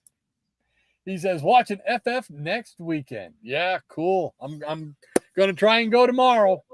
Keep your fingers crossed. I'm really looking forward to it. Scotty says, I think it's the 828 universe based on Stan Lee's birthday. I heard he's in the movie, a CGI of him and how he looked in the 60s. Oh, I haven't heard that, but I've been trying to stay away from like any kind of spoilers or anything. I believe it's actually based on Jack Kirby's birthday. The number that they chose for that universe. But really? I did see a little spoiler where Jack and Stan are in there. Oh, cool. Awesome. Lead Paint says, the Silver Surfer is great in the new movie, regardless of gender. They sort of explain why she's female. I'm looking forward to it. Like I said, that's, the fact that it's not Norrin Rad, I can overlook that. I really want to see Galactus. I really want to see Galactus, man. Done on a big scale. Oh, I can't wait. Can't wait. That teaser that they put out was, man, I was going nuts over that. I'm like, oh, come on, I want more. Lead Paint says 828 is based on Jack Kirby's birthday. There you go. There you go. Backing you up. Scotty says it's because she has XX chromosomes and not XY chromosomes. Okay. Scotty says, aha, thanks. It was in a video I saw recently, Lead Paint, he says. And Lead Paint says, there is a nice quote dedication to Kirby at the end. Oh, I got to sit. I'm going to stay right there until they kick me out of the theater. I want to see everything. Scotty says, the Superman action figures are plentiful at my Walmart. Either they are restocking them every morning or they ain't selling. Meanwhile, there is only one lonely Hot Wheels on the section of 24 pegs. Whoa. And Dr. Montilla says, howdy to Aaron. And Double A says, lead. Why do I want to say point all of a sudden? Lead Paint. The trailer says Galactus wants Franklin Richards in exchange for sparing the Earth. I wonder why Galactus wants Franklin. Might be because he knows that he's going to be one of the most powerful, if not the most powerful person on the Earth. Brian says Franklin has universe creating powers, at least in the comic books, August. He says. And Lead Paint says, no spoilers. Yes, I'm trying. I want to stay away from. Quentin says, I showed about all of the non-superhero comics I have last night, he says. Cool. Yeah, he had some cool stuff last night. Yeah, I have yet to. I didn't get a chance to see the show live. I got to watch it in replay today or tomorrow afternoon, I'm thinking. So cool beans. August says, Maranya, in that case, Franklin sounds even more powerful than Phoenix, who was an Omega level mutant. Dr. Von Chilla says, you beat me to the punch, Maranya. Must be that transition from PA air to Florida air.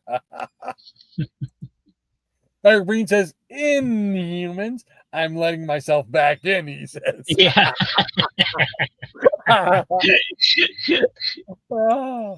Scotty says there's an Android Torch action figure, the Vision. Ah, yes.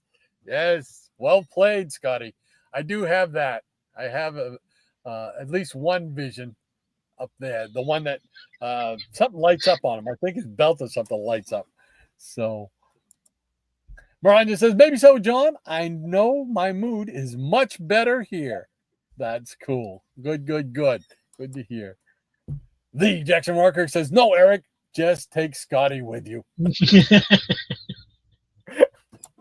Oh, Tempered from Mars says, Diamond Select did a Human Torch figure that can be made to be either version. Oh, wow. I did not know that. See, now, Tempest, you're going to make me go hunt one down, aren't you? Dr. Von Chilla says, howdy, Quentin and Tempest. And Tempest from Mars says, hey, Dr. Von Chilla. All right, and I think that catches us up. I think we got some time to show some more comics. What do you say? Cool. Absolutely. All right. Cool. Let's do it. All right. Robert Harrison, just for you. The Adventures of Little Archie, but it's actual well, no, it is. Yeah, it's Little Archie number 42, I guess. Introducing that mad mod group, the Little Archies. And plus Little Captain Pureheart, Attack of the Mole Men. Everything's Archie. And then continuing on with 1968, we have Moby Duck number 4. Neat. Not Brand Eck number 7. Yeah. Pep 213.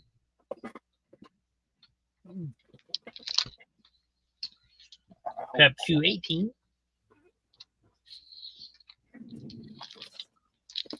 Pep 220. And Richie Rich. Richie Rich dollars and cents. And this is a good cover. Richie Rich Millions. Richie Rich might have had the most titles ever made of one character. Yeah, we were talking about that a little bit last night, whether it's who has the most, Richie Rich or Archie. But the Archie titles were more defined. You know, they all kind of had, even though they were all similar and kind of interchangeable, they also had themes to them. You know, like Archie and Me was always Archie and Mr. Weatherby and stuff like that. Whereas the Richie Rich titles were pretty much, for the most part, just interchangeable completely. Anthro number 74. Yeah, from Showcase. Showcase number 74. Yeah. Oh, nice. Spooky 103. Strange Adventures 211. Somebody had fun writing notes on that one. Yeah, but that's a great series. That Dead Man series in that. Oh, look at them! Look at them covers, man. Neil Adams at his finest. Superboy 144. 145.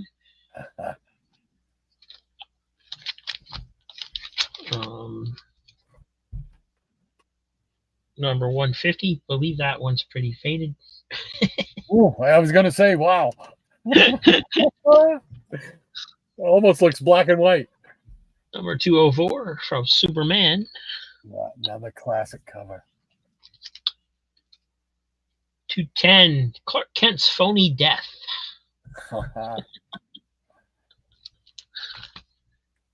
And 211. Doesn't look like that lasted long. Lois Lane, the Witch on Wheels.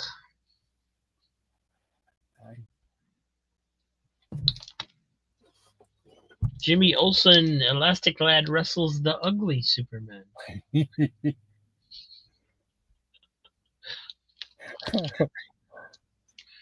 Jimmy Olsen, Gorilla Reporter. Gotta have a gorilla in there somewhere. Yeah. Timmy the Timid Ghost. Flying saucer cover.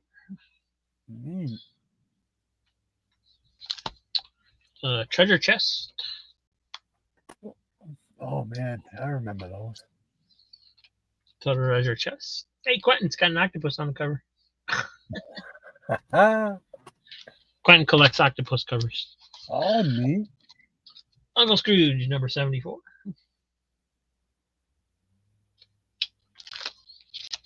Uncle Scrooge, 78. Cool. Voyage to the Bottom of the Sea. Oh man, nice. Walt Disney presents Blackbeard's Ghost. And my biggest memory of this, because I actually saw this in the theaters with my family, one of the rare movies that we went to when I was a kid. And my brothers were basically cracking jokes throughout the entire movie. And there's one scene in the movie where Dean Jones is playing the straight man in the movie, and Blackbeard's ghost, appears at will basically, but he smells like rum all the time. So there's this line in the movie where they all think Dean Jones is crazy because he's basically the only one that can see him, and they ask him if he's here now. Can you see him? And he's like, no, but I can smell him, right? And just before they said that line, my brother farted. Oh no! We just burst out laughing because of the timing of it, and my mom's like, "What is so funny? What do you guys think?" Timing is everything. Yeah. Walt Disney's Comics and Stories 334. And World's Finest 178 brings us to the end of my books from 1968. Oh wow, that's neat. Yeah. Now, do you actively search to try and get those? I pretty much, because of how many I buy for the sales and stuff, I pretty much don't actively search for hardly anything. Okay. I just buy what I like when it comes up, for the most part. I mean, there's an issue here and there where I once I get down to I only need one or two, then I will try my best to grab those when they come up, but I don't really go looking for them either. I know, I noticed the other day that Batman and the Outsiders, the only issue left that I need is number 1, which of course I had as a kid, but I lost it in the fire. And the one came up the other day. First time I'd seen one come up in a flat rate box. They were throwing them in the flat rate box, right? And I was like, oh man. And I bid that thing up so far and I still didn't win it. And I was like, man. Oh man. But yeah. It's so I'll try a little bit, when I get down to 1 or 2, if I realize that that's all I need to complete a series that I'm collecting. But otherwise, it's just kind of wait for it to fall into my lap. Oh, well, let's see what's going on with the Peanut Gallery. All right.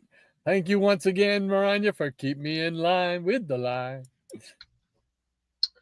Scotty says, if you want the vision to light up, use the Metarog method of lighter fluid and apply fire.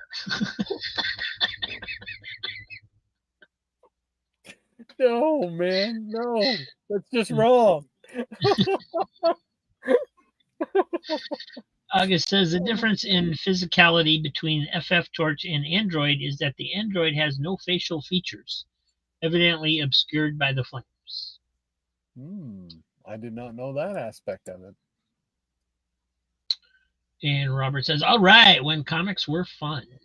Absolutely. There you go, Robert. Dr. Von Chilla says, the 12-cent Archies remind me of my sisters. Scotty says, how can Dead Man be a great series? Dead men have no tales to tell. Dr. Von Chilla says, snap, Scotty. August says that Deadman character became more interesting when he joined Justice League Dark, but I was hesitant at the inclusion of Detective Chimp. I like Deadman, that original first series. That one that in the Strange Adventures. I just thought that was such a great story with a great character, and of course they finished it up in Brave and the Bold. I think somewhere in the 70s, 74, something like that. Not issue 74. I'm thinking not year, but it was just such a great series with the whole mythology that was built around it with Ramakrishna and all that stuff, and it was just really fantastic. And of course, the artwork by Neil Adams on the majority of it was just phenomenal. So yeah, I feel that way about a lot of those 60s and 70s series like Metal Men and Metamorpho. Until I actually owned those issues and opened them up and looked at them, I didn't really understand the appeal of the characters, because later they were just another character that was kind of oddball and you didn't really, but when you open those up and you see the art style and everything, it's like, man, these are amazing. No wonder people love these characters, Absolutely. I agree with you wholeheartedly. And Scotty says, if you cross the mob, they'll give you cement shoes and send you on a voyage to the bottom of the sea. See? Yeah.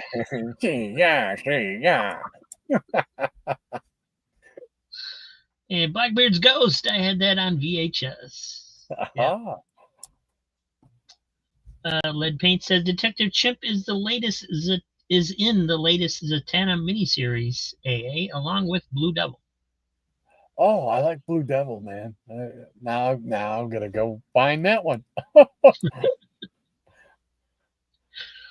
What, August? That just sounds wrong. Blue Devil lives. There you go.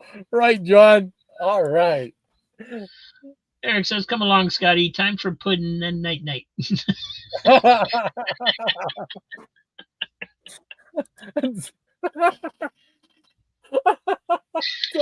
Scotty says, tapioca? Oh, man.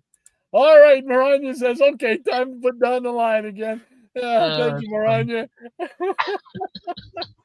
All right. Well, let's see. I got some Charlton. How about some Charlton? Let's show some more Charlton. All righty. Okay, here we go. Oh, let's see what we got. We got a whole, geez, I pulled a lot. Okay. All right. Let's start off with Charlton Bullseye, number 1. This is from, what was it, late 70s, I think it was. So, but it featured Blue Beetle and The Question. And I remember picking this up when I saw it at a place in Dover, New Hampshire, Weinbaum's Reading and Greeting. It was like a stationery store. And I saw this and I'm like, oh, wow, it's the Blue Beetle. And I hadn't seen the Blue Beetle for probably a decade when I saw this. And I'm like, oh, so I had to snatch this up. I can remember that like that was yesterday, but I can't remember what I had for breakfast yesterday. There's another issue of Charlton Bullseye, number 7, featuring the return of Captain Adam. Captain Adam, always. We got Charlton Premiere, a short-lived series. I think it only lasted 4 issues, I believe. And here we go. It presents Trio with 3 different stories: The Shape, the Tyro Team, and what was the other one? The Spook Man. I'm sure this is in everybody's collection. I actually have that one, I believe. Yeah.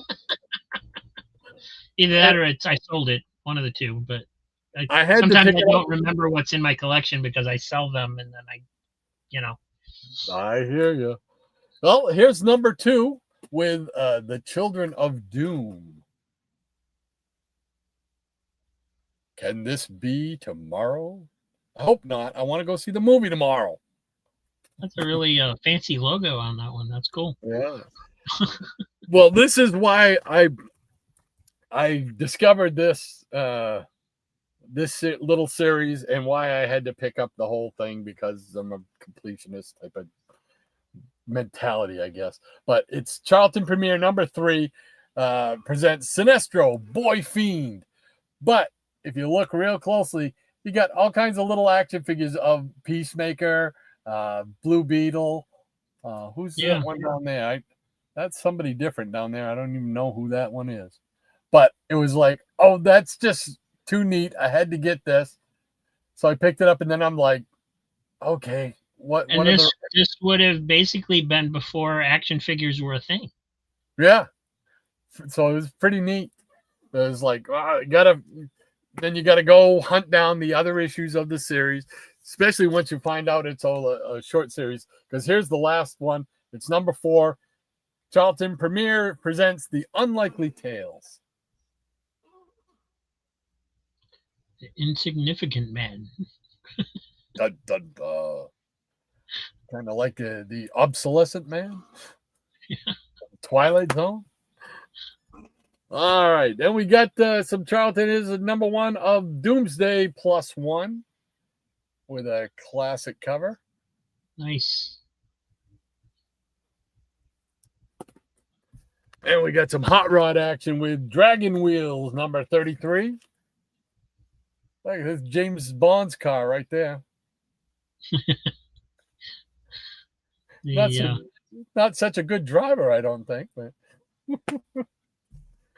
that is interesting to me that they did those comics of those, because nobody else really did racing comics, as far as I know.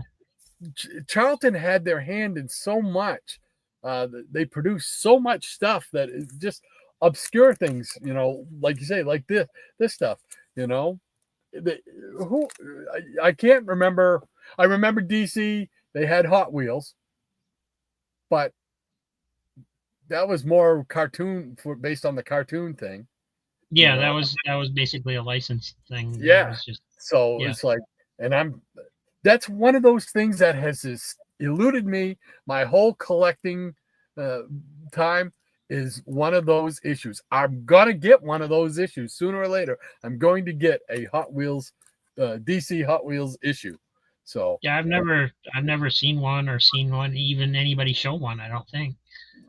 I've seen people show them, and they tell me they got them out of like the 25-cent bin or the dollar bin or something. I'm like, where is that around here? Because every time I try to find one, they want like $50 for it or something. Crazy. Mm-hmm. He's number 40 of Dragon Wheels, by the way. But it's just one of those series that just eluded me, and I wish I understood why. Here's number 47. More crazy car antics. All right, and then we jump to Fighting Air Force. And did I write? Okay, I did. This is Fighting Air Force number 53, featuring the American Eagle character.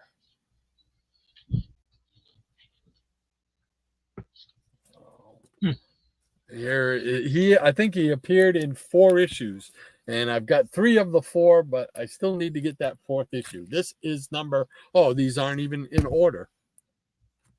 Okay, well, here's number 50 with that character, the American Eagle.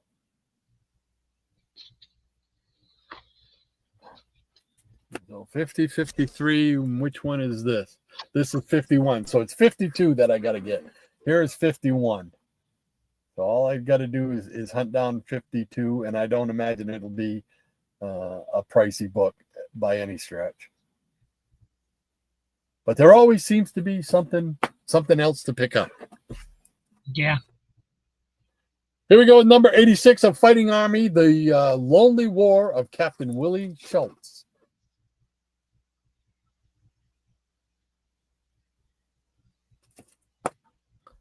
And another Fighting Army from, let's see, it's number 122. It's like some kind of painted cover on this one. That's pretty neat, though. Yeah. Here's number 138. Oh, Victor. Then we get into some Fighting Five. And I'm hoping these are in order, but no guarantee. Anyway, here is number 34.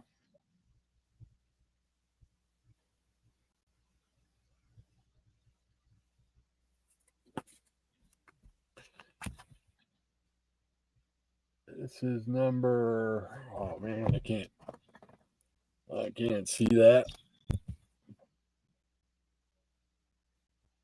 Looks like number 33, either 23 or 33. I apologize. I usually try to write the number on the back so at least I can tell what number it is, but and number 32.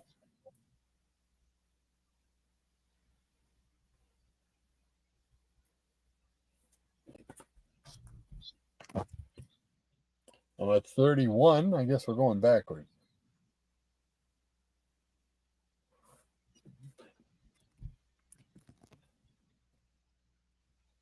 And number 30. Whoops. There we go.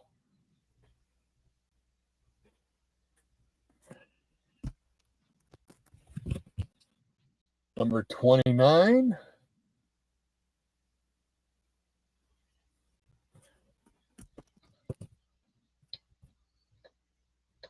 And I don't know what number this is. I'm going to guess 28.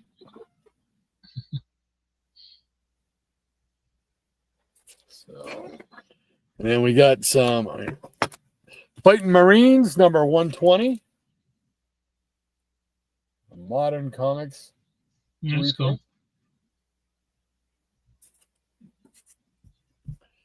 And number 116. Pretty neat cover there.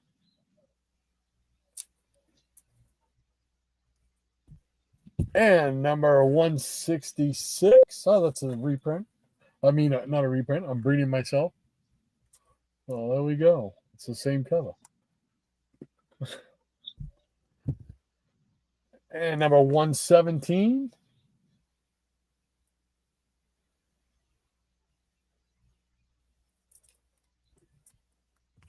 $144.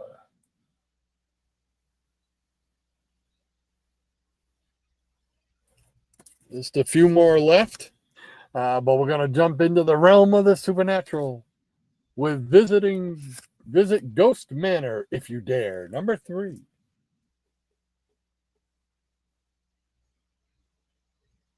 The Waiting Noose. Here's Ghost Manor number 18.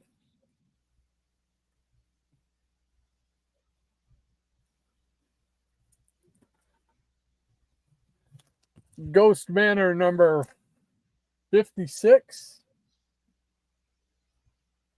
That's cool, Governor. Kind of, it reminds me of Solomon Grundy. Yeah, that's what I was just thinking a little bit. Yeah. Yeah, it's Solomon Grundy making a guest appearance. And we got Ghostly Tales number 60. Ghostly Tales from the Haunted House.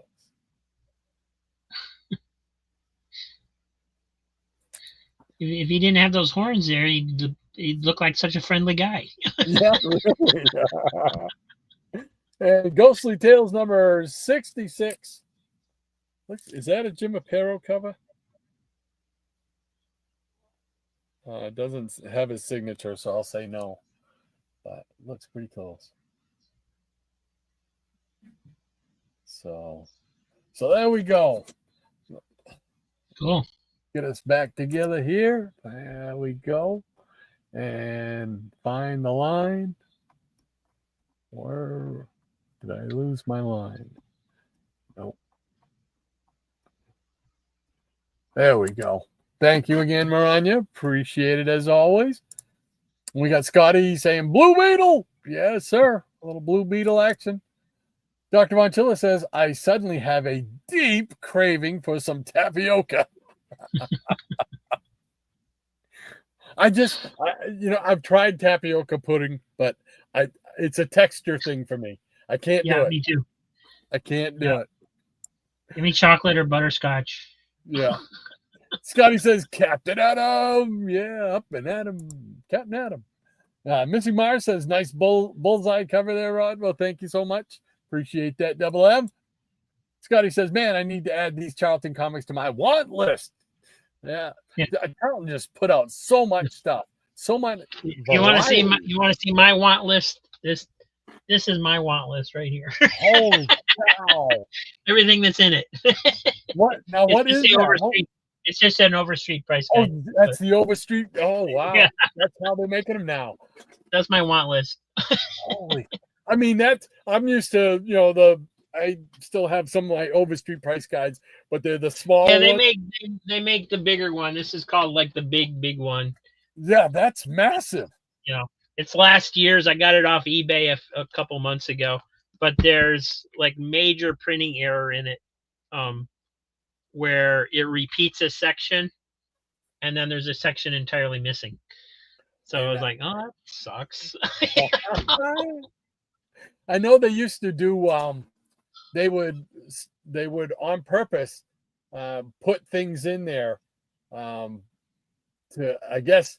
This is way back when they were doing it, I think in the 70s or maybe even the 80s. It might have been the 80s. They would put things in there on purpose to be able to tell if somebody was taking their information and just copying it and then using it themselves and selling it type of thing. So they would put in we'll say like Spectre had 10 issues and they would say it had 11 issues, And that little checks like that. When I found that out, I said, that's pretty clever, because who's going to... Really frustrating if you're a collector and you're like, where the hell is this 11 issue? That was where I was going. I'm like, yeah. And then you search all your life for that number 11, and it's like, what? You find out later on that, so... Scotty says, man, I need to... Couldn't they just make up a title all by its own or something, Yeah, really. They probably did. They probably did it somewhere in there. Wouldn't be surprised. Lead Paint says that Charlton Premiere #2 is a great comic. Children of Doom is one of the best Charlton stories. Yes, I agree, Greg. I agree. And Scotty says, Dragon Wheels, I would have a totally different meaning. Would have a totally different meaning these days. Yeah, probably. Double A says, I know of DC's Shade, but not the shape from Charlton that Rod showed.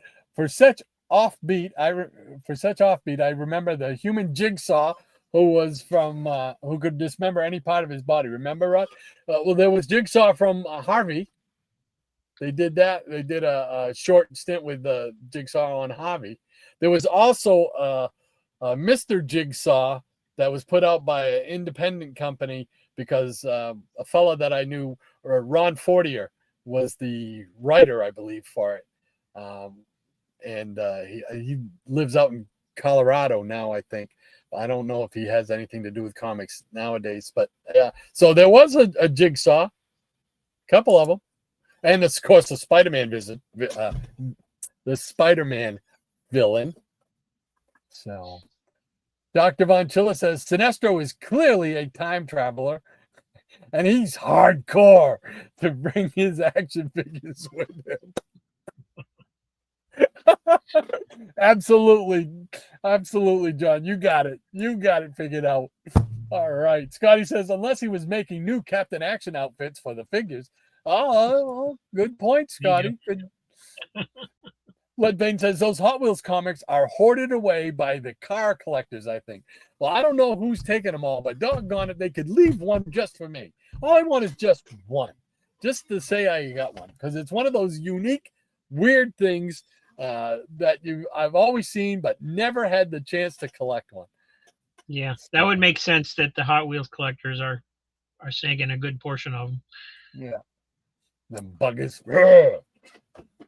All right. The Professor Eric Green, he says, Mrs. Silver Age remembers hot rod action. Now it's tracking. Eric. Eric. Oh, man. Maranya. Yeah, like, whoa. Dr. Mangilla says, goodness gracious, Eric, but he's laughing. He's got a chuckle going on. Eric says, I just take them as they come. All right. The Jackson Rocker says, you need to check for hidden cameras, Ron. Oh, no, man. Well, there's been times, when we've been on a show, like the old fossil show and stuff like that, and you'd show something that you'd think was kind of obscure, and then Eric would just lean over on his couch there and go, I'm going to just breen you. So maybe there is some. I've got to check. You're right, Jackson. I think you might be onto something. Eric says, what? She knows her comic books. Yeah, sure. Good cover. Dr. Monchilla says, my bad, Eric. Missing Myers says, those modern comics are Charlton reprints. Yes, sir. You are correct. I didn't bring it out. I actually have a modern comic bagged, what do they call them? Multi-pack. That I bought off of eBay. I'd never seen one before, and it's like, holy cow, I don't remember ever seeing these on the rack anywhere or anything like that. But Dr. Strangelove has the most obscure one that I've ever heard of. He actually has a Charlton multi-pack. I think it's got 2 or 3 comic books in it. But I've never seen a Charlton one. I mean, everybody knows about the DC ones and the Marvel multi-packs, but a Charlton one, I'd never ever seen that. So yeah, all I've ever seen are DC, Marvel, and Whitman. Yeah, Whitman, yeah, you're right. I've never seen I mean, the DC ones were Whitman's, but yeah. But yeah, I've never seen like Charlton's or anything like that. Yeah, the Charlton one, that just blew me away because I never even knew it ever existed. So just crazy. Dr. Monchilla says that Fighting Marines number 117 has an intense swastika cover. Yeah. It did. So, absolutely. Lead Paint says that Solomon Grundy lookalike is awesome. Never seen that one, he says. Yeah, it does look like Solomon Grundy, that's for sure. Double A says the first time I saw Solomon Grundy was Showcase, where he fought Dr. Fate and Hourman. Yes, I remember that. I know there those issues. Yes, sir. I loved Showcase. That was just a really cool, and it's fun to collect that series because it's such a variety. Dr. Von Chilla says that's the biggest Overstreet guide I've ever seen. Yes. Thank you. That's what I was saying. It's like, man, that thing is bigger than the phone book. Holy cow. You get a hernia lifting that thing. Yeah, it was. And actually, I was disappointed in it because you know how the smaller ones have like the pictures and stuff? Nothing. Oh, nothing? Just text. And it was like, it takes the fun out of just perusing it, you know? Yeah. Yeah, because those old ones, they used to even have colored slick photographs of the covers of some of them. They throw in. And I think they probably still do in the smaller one. But I thought it would be the same thing, just bigger, so I could read it, you know? Yeah, I'm with you there. Believe me. And August Aesthetic, he says that, and then after that, the duo fought Psycho Pirate, which is probably my favorite supervillain. Oh, I like Psycho Pirate myself, so I'm right there with you, Double A. Yeah, Psycho Pirate was cool. They should bring him back. Now there's a different one, right? The first one was what? Ray Hayden, I think was his name, was the original one. And I don't know who the new one is, but it just was a fascinating character. What's that? I didn't know there was a new one, but yeah, I think there's brought it back in a form. Yeah, I think there's somebody else in the character now. Scotty says, I couldn't find any pudding. Got an ice cream sandwich instead. It doesn't taste as good. It doesn't taste good with mustard. Okay, I'm afraid we've lost Scotty. He's gone. Mustard flavored ice cream. Okay. Mustard, man. What the devil? It's out of the blue. Mustard. Hey, Andrew, how you doing? Triple P, how you doing, man?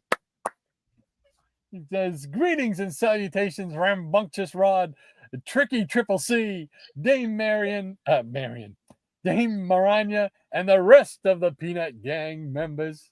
Great to have you with us, Andrew. Hope you're doing well, man. Hope everything's going well for you.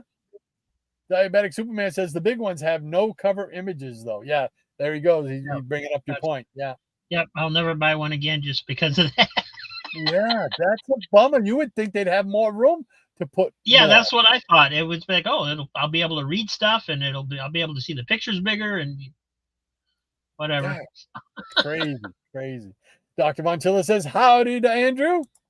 And Andrew says, I'm just popping in before I leave for my youngest high school graduation party. I will catch you on the rewind. Oh, well, cool. Well, congratulations to your little young person who is graduating. Cool beans. Man, it's been many, many moons. 1980. That was my graduation. Whoo! I'm an old fart now. Eric Green, he says, Harvey has a one-shot with a character named Fruit Man. Yes, I used to have it, and I'm on the hunt to replace it. So, yes, Fruit Man, who could change into any fruit he wanted. Tough to beat that power set. Sounds dangerous to have that power set. And if I remember correctly, too, it's a thick one. It's like a what do you call them? Square bound. There you go. If I remember correctly, and I've got to replace that. So, Dr. Von Chilla says, poured myself a bowl of corn checks. Closest thing I could find to apple pie. Oh, I don't know. I might. You might find this hard to believe, but I think I might have a pizza later. So, Scotty says, good, actually. Maybe I'll order pizza for dinner. Yeah, there you go. Scotty says, speaking of Bonanza, Calvin Miller just commented on my thrift store video 8 minutes ago. Bonanza is all right, he says. Well, that's good to know. Double A says, when Eric made that off-color joke, I was going to quip about Reed Richards' elasticity, but I better not. Uh-oh. We're heading off the rails. Dr. Montilla says, I remember stacks of the Modern Comics multi-packs at my local Woolworths back in the early to mid-'80s. Oh, now see, I didn't even know where they would have sold them. So Woolworths, huh? We used to have a Woolworth that was probably still open then, but we only got there once or twice because I always thought it was neat because it still had the luncheon set counter. You could still go there and get some lunch, like hot dogs and hamburgers. I miss places like that. Yeah. They should bring that back in like the bookstore format or something. I know that some bookstores have like little coffee shops and stuff, but yeah, it would be cool to have like a little diner counter or something in some of those. Sure. Why not? I mean, I would think, they used to have them all the time, all over the place. They were like stationary stores, but they would also have like a lunch counter, and they'd have, they'd have the big roasted peanut machine, and stuff like that. Oh, I miss places like that. Man, that was my childhood right there. Mariah, she's giving the what? Scotty says, it's not over street, it's over highway, guys. The Jackson Roy Kirk says, the big overstreet I have from 2016 is spiral bound with some pictures. Apparently, they've scaled back on the big version. Yeah, they took the pictures right out. Yeah, I did see some spiral bound when I was buying this one off eBay. I don't know if they'd be different. So. And Jackson also says it has a Star Trek cover. Oh, cool. Cool. Scotty says high school graduation in July. Scotty says Fruit Man was on Bananas. Bananas. Banana? Yeah. I don't know. Bananas. Okay. Mariah says I had 4 graduations: kindergarten in '69, 8th grade '76, high school in '80, and college in '86. Oh man, you made it through all 4. I made it through. Well, I never went to kindergarten, so I didn't make that one. I did make through 8th grade into the high school. That was about '76. You're right. And high school, graduated in '80, same as you. And college, I lasted for 1 semester because when I went to apply for my courses for the next round, I wanted for an athletic course, I wanted either softball or volleyball. They gave me badminton, and I said, I'm not giving you any more money. So that was the end of that. Plus, they scheduled me for like 3 different labs, science labs, on the same night. Like, how am I going to do 3 different classes at the same time on one night? I was so mad when I went in to see the dean, man. I was told, no, we're done. You're done. You're not getting my money. Dr. Von Chilla, but I digress. Dr. Von Chilla says lunch is baked boneless chicken thighs with sweet chili sauce and broccoli, onion, and red pepper hash. Great to see Rob stepping in today. Hope to see you all soon. Please love yourself, he says. Thank you so much, John, for hanging out with us again. Appreciate it. You take care. Have a great rest of your weekend. Maranya says, take care, John and Lady Pauline. Yes. We don't want to forget the Lady Pauline. Scotty says, I missed the Coca-Cola Cafe in the back of Walmart in Myrtle Beach. It was 50s looking, and Coca-Cola labeled everything. Very cool. Yeah, it sounds cool. Very neat. And Lead Paint says, see you, Dr. V. All right. Let's see. It's 12:04. You got time for another round of comics? Sure. I can do some more comics, but why don't we play that video first? Oh, yes. Yeah. Oh, thank you. Oh, man, because I would have forgotten. Yes. Rob brought with him a special video here, if I can get it to play. Let's see. Add to the stage. Oh, we'll try it that way. There we go. Well, hold on. We're going to start it right from the beginning. There we go. There you go. Or maybe not. Maybe it won't work. No, it's not frozen. It just starts with a still picture. Oh, okay.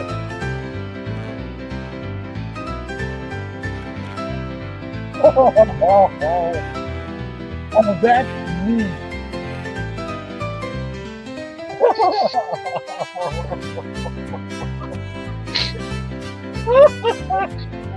Oh man, yeah, we got to give the Hulk hug. Yeah, oh, that's awesome. Oh man, Rob, that is cool, man. That is too cool. Now, how long does it take to make something like that? That one actually did not take very long because every little segment came out perfect the first time. It's the first time I've ever done one where it just went boom, boom, boom. Everything played in face. Everything fell into place. It probably took me maybe 30 minutes. Oh, wow. But then I went and made, the music for it because I wanted to have some kind of sound. Oh, and that was super cool, man. But yeah, I love when you just turn and look at the camera like, really, and then you turn back to the Hulk with a like understanding smile, and it's just like, oh my God, this is so perfect. That is awesome. Thank you so much for making that. That is cool, man. Oh, and like we were talking before the show, with the whole AI music thing, I've finally gotten back into doing those a little bit again. So I'm messing with it a little bit, but it takes me like I told you before, takes me to get one song that I really like.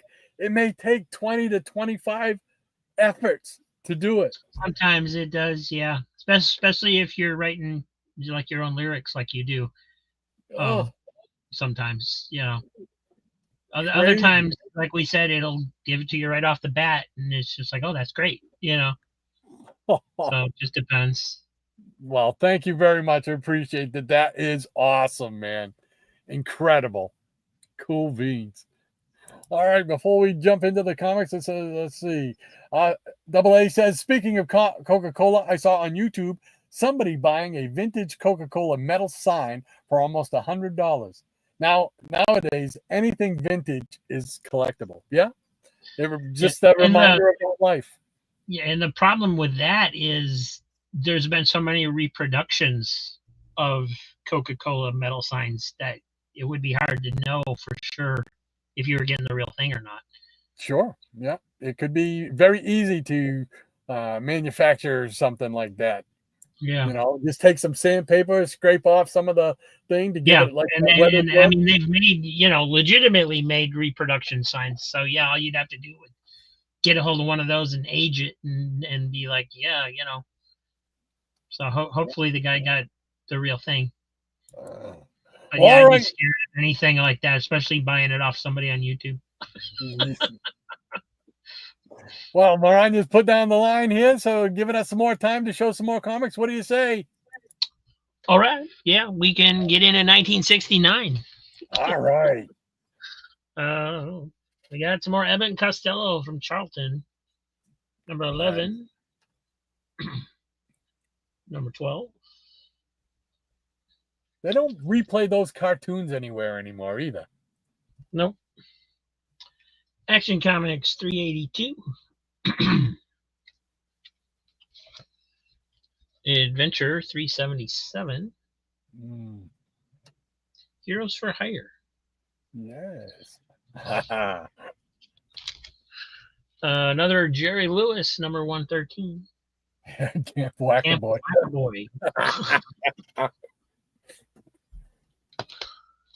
Amazing Spider-Man, number 74. Oh, cool. Silvermane. Archie, 190. Who's that?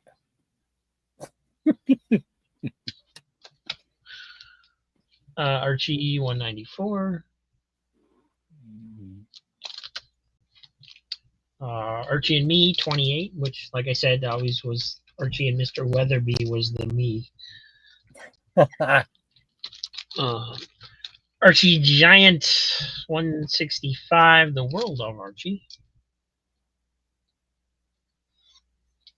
Back when Archie Giants actually were giant size. I was gonna say I could see myself getting into the Giants because I like those square bound books. The funnest Archie series are Little Archie, some of the Riverdale High ones. What was the other one? I'll have to think about it. And the Archie at Riverdale High usually had like adventure stories in it. It wasn't just the same old, teenage shenanigans. I always enjoyed the cartoon, the Saturday morning cartoon, but I for some reason never clicked with the comics. I was never into Archie when I was a kid. It was always, those are girls' comics, but and Hawkman, number 42. Yeah, cool. But of course, man. I can appreciate him now.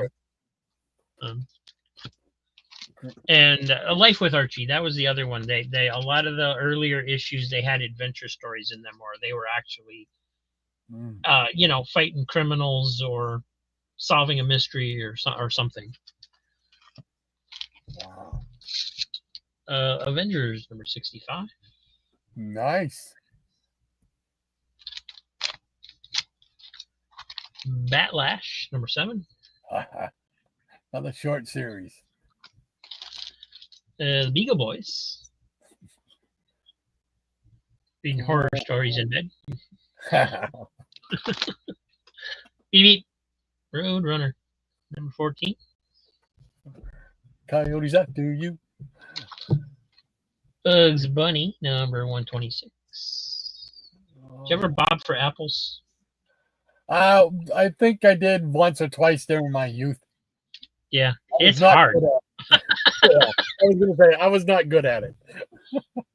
Chippendale, number 3. I think the first Halloween party we ever did when I was a kid, we bobbed for apples. And like because we used to have a Halloween party every year. We'd invite our friends over and stuff. And we never did it again. That was terrible. I remember they used to in the bobbing when I was a kid bobbing for apples, they would put coins in the apple. Like one might have a quarter, one might have a dime, one might have a nickel, and so you know as a kid when you get a quarter, it was like a big deal back then because a quarter. Yeah. Who cares about the apple? Right.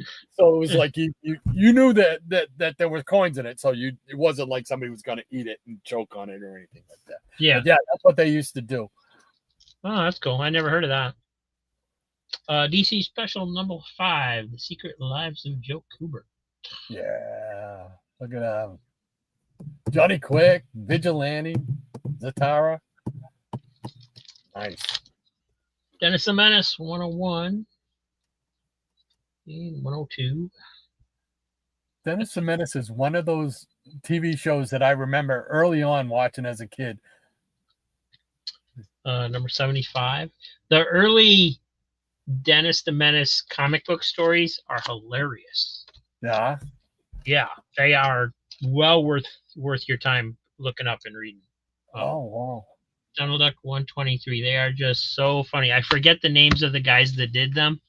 There was a particular creator that did them, but that wasn't Hank Ketchum. And this is my last one in the box. Donald Duck 128. So 1969 continues in the next box. Oh, wow. Okay.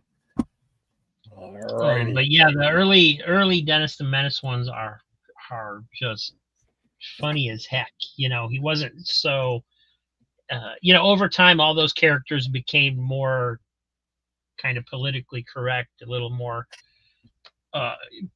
kid friendly, and so forth. And the early comic book stories are. I mean, there's nothing adult or risque about them, but they're just funny. They're just hilarious. He causes so many problems, and it's just they're really good. He's just really Dennis being the menace. Yeah. All right, Ron, thank you again for the line. So here we go. Eric saying Wendy's was selling their bacon, egg, and cheese biscuits for $1 this morning. I may never eat again.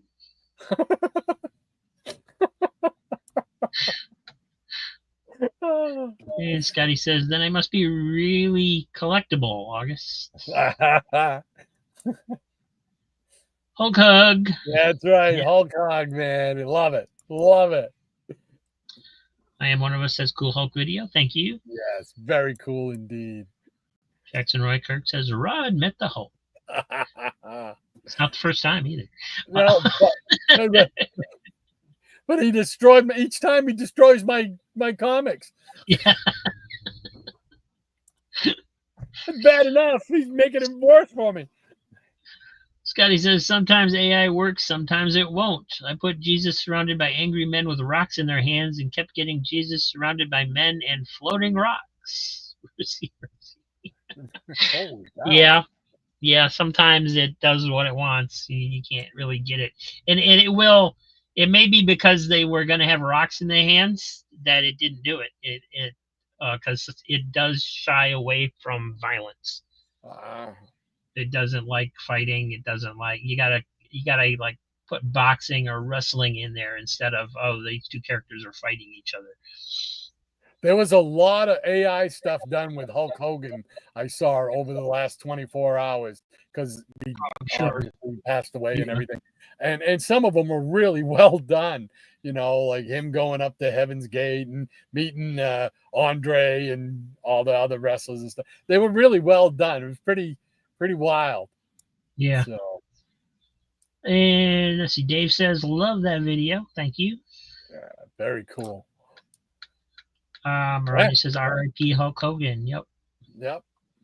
Exactly.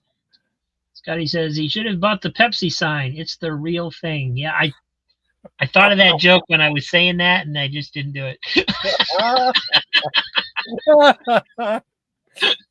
Scotty says, I'm not scared. I'm going to say it.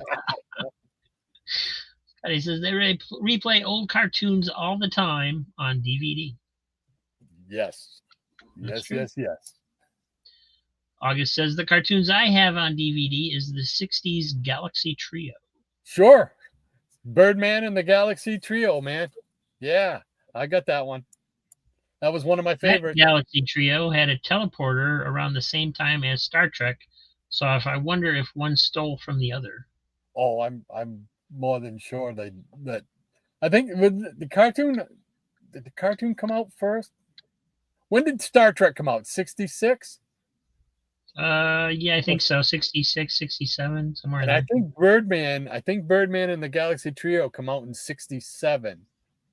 So it would have been Galaxy Trio stealing from Star Trek. So, which they did a lot in the cartoons, right? Yeah, pretty much. Speaking of Birdman, there he is, Birdman. My own Birdman Migo. So, I love Birdman. All right. And Scotty says, so you bite the apple and go to the dentist or hospital if you swallow the coin. Yeah. Well, like I said, you were aware that they were coins. I mean, yeah, and your chances of actually getting one of the apples is pretty slim. If you've ever bobbed for apples, it's hard. Yeah. So, and it was fun. And then if you didn't get an apple, they would just, let you pick one out, and stuff like that. But everybody knew, all the parents knew, the kids knew. Yeah. Bobbing the apples was definitely something for the adults to enjoy, not so much the kids. Yeah. I think us kids just wanted to get wet, just. Yeah, probably. Yeah. Ronnie says transporters, along with other SF devices, were likely in old SF novels well before Galaxy Trio and Star Trek. Yeah, that's probably true. You're right, Marina. And lead paint? Lead paint says bobbing for apples, make sure you're first, otherwise you're putting your face in a spit bucket. When you're a kid, you never think of that. Yeah, stuff. We don't worry about stuff like that. We didn't worry about that, until somebody brings it to you right like that, and it's just like, oh, yeah. Oh, oh man. Oh. Scotty says, I was thinking H.G. Wells. Yeah, could be right. Maybe. Marania says H.G. Wells had the time machine. Yeah, that was a classic story. Scotty says, I love the Mad magazine on comic strips about Dennis. If Dennis' parents had normal patience, showing the dad spanking Dennis while the mom was yelling at him. Yeah, absolutely. August says, speaking of Mad, I enjoyed the parody of Plastic Man, which they called Plastic Sam. Pretty redundant because Plastic Man is already a self-parody, right? Yeah, kind of, yeah. Oh. Thankfully, comics never steal from anything. Ace in Peter Parker Annual surely is not Prince on his motorcycle. Nope, not at all. Not at all. Scotty says, I have a time machine. It's saying it's lunchtime. Yeah. Lunchtime. All right. Well, you got time for a few more comics. We got one more snuck in here. August, when Rod showed Birdman, I remember the voice credit showed Keith Andes. Wasn't he also the actor who appeared in the Trek episode about the computer Val? That I could not tell you. That's Shannon could tell you. Shannon would remember because I know he remembered that episode with Val, but I do not. It's been a long time since I've watched Star Trek, so unfortunately, my memory is not what it used to be. But yes, Keith Andes was the voice. Yeah, Birdman. It's pretty bad when you can remember the music too. And Marania says, Jackson sent me the recent Mad Free Comic Book Day with all the superheroes. A literal laugh on every page. Oh, neat. I don't think that is the... Yeah, I always enjoyed the Mad and Cracked and all of that. The most fun were the ones to me that, had featured comic strip or comic book characters. Cool. All right. Well, you got time to hang around till like 12:30? Sure. All right. Well, it's only 7 minutes, but hey, you never know. You never know. So, all right, I'll show a few more comics, and then we'll wrap it up. So, here we go. And I'll continue with, I wanted to show these. I mentioned last week that one of our local convenience stores chains now sell comics. Cumberland Farms up here in New England, they now are selling comics, and these are some of the comics I picked up. And this is Batman Brave and the Bold. Oh, cool! Are they in one of those blue cardboard things? Yes. Yeah, it's a big blue cardboard display. Yeah, I've been seeing people saying they're showing up in like Circle K's and stuff too. Yeah, well, it's like, yes. I was so psyched when I saw that. I couldn't believe it. I'm like, I nearly walked right by it and didn't even pay any attention to it till I just happened to get almost on it and look. Hey, that's a comic book. It's like, whoa. His Justice League, number 1. I picked that one up. So I picked up this Scooby-Doo team up with Batman and Robin. I thought that was a pretty cool cover too. I just like that cover. Yep. That would make a good poster, right? Yeah. And another Justice League. This one was Justice League Unlimited, number 1. So what they normally they don't. Yeah, they normally would sell for, like, this would have sold for $4.99. So they're giving you, a buck off, buck and a penny off, or something like that. So, but I mean, it's just the fact that they're putting them back out in convenience stores, though. That was pretty cool. Get it out there for the kids, the younger kids, to enjoy and pick them up. Who knows? Yeah, and especially that now, like convenience stores, gas stations, stuff like that. The gas stations now are. They have food. They have the people actually go there to eat. And stuff. It's very much kind of the lunch counter type atmosphere you were kind of talking about back in the day. So it's a perfect place. I love it. I love seeing it. Now we get them back in grocery stores. That's next. Yeah, hopefully. In the sinister plan. Here we go with DC Secret Origins. This is issue number 2. It's got Supergirl and Green Lantern and the Atom stories in it. And here's Secret Origins number 3 with Wildcat and Wonder Woman. JSA connection. Yeah. Here is number 4 with the Vigilante, which is cool, and Kid Eternity, Golden Age character. And this one I love. This is number 5 with the Spectre. Nice. I want to see the Spectre brought to the big screen too. That would be a cool thing to see. Here is number 6 of Secret Origins with the Legion of Superheroes and Blackhawk.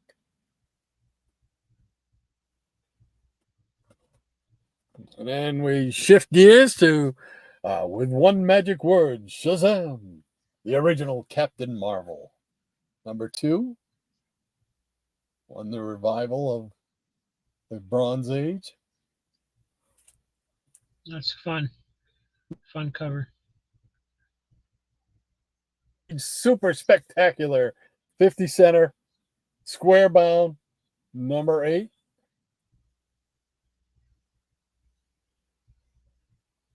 I love these 100 pages, man. Yeah, I've been coming across quite a few of those, the old ones and the newer ones that they had in Walmart and stuff. And I keep them every time they come up, pretty much. Were those ones that you picked up as a kid off the rack too, or? No. I wasn't buying comics at that time. If I was, it would have been like Richie Rich and stuff like that. Wow. So I didn't discover like annuals and things like that until like the 80s when DC started doing annuals again. Gotcha. All right, here's number 11. I'm guessing it was in 1974. Good guess. Looks like you're correct. All right, and to round this out, we got number 28, and this one here, the significance of this one, I guess, is that this is when Black Adam makes his return to comics.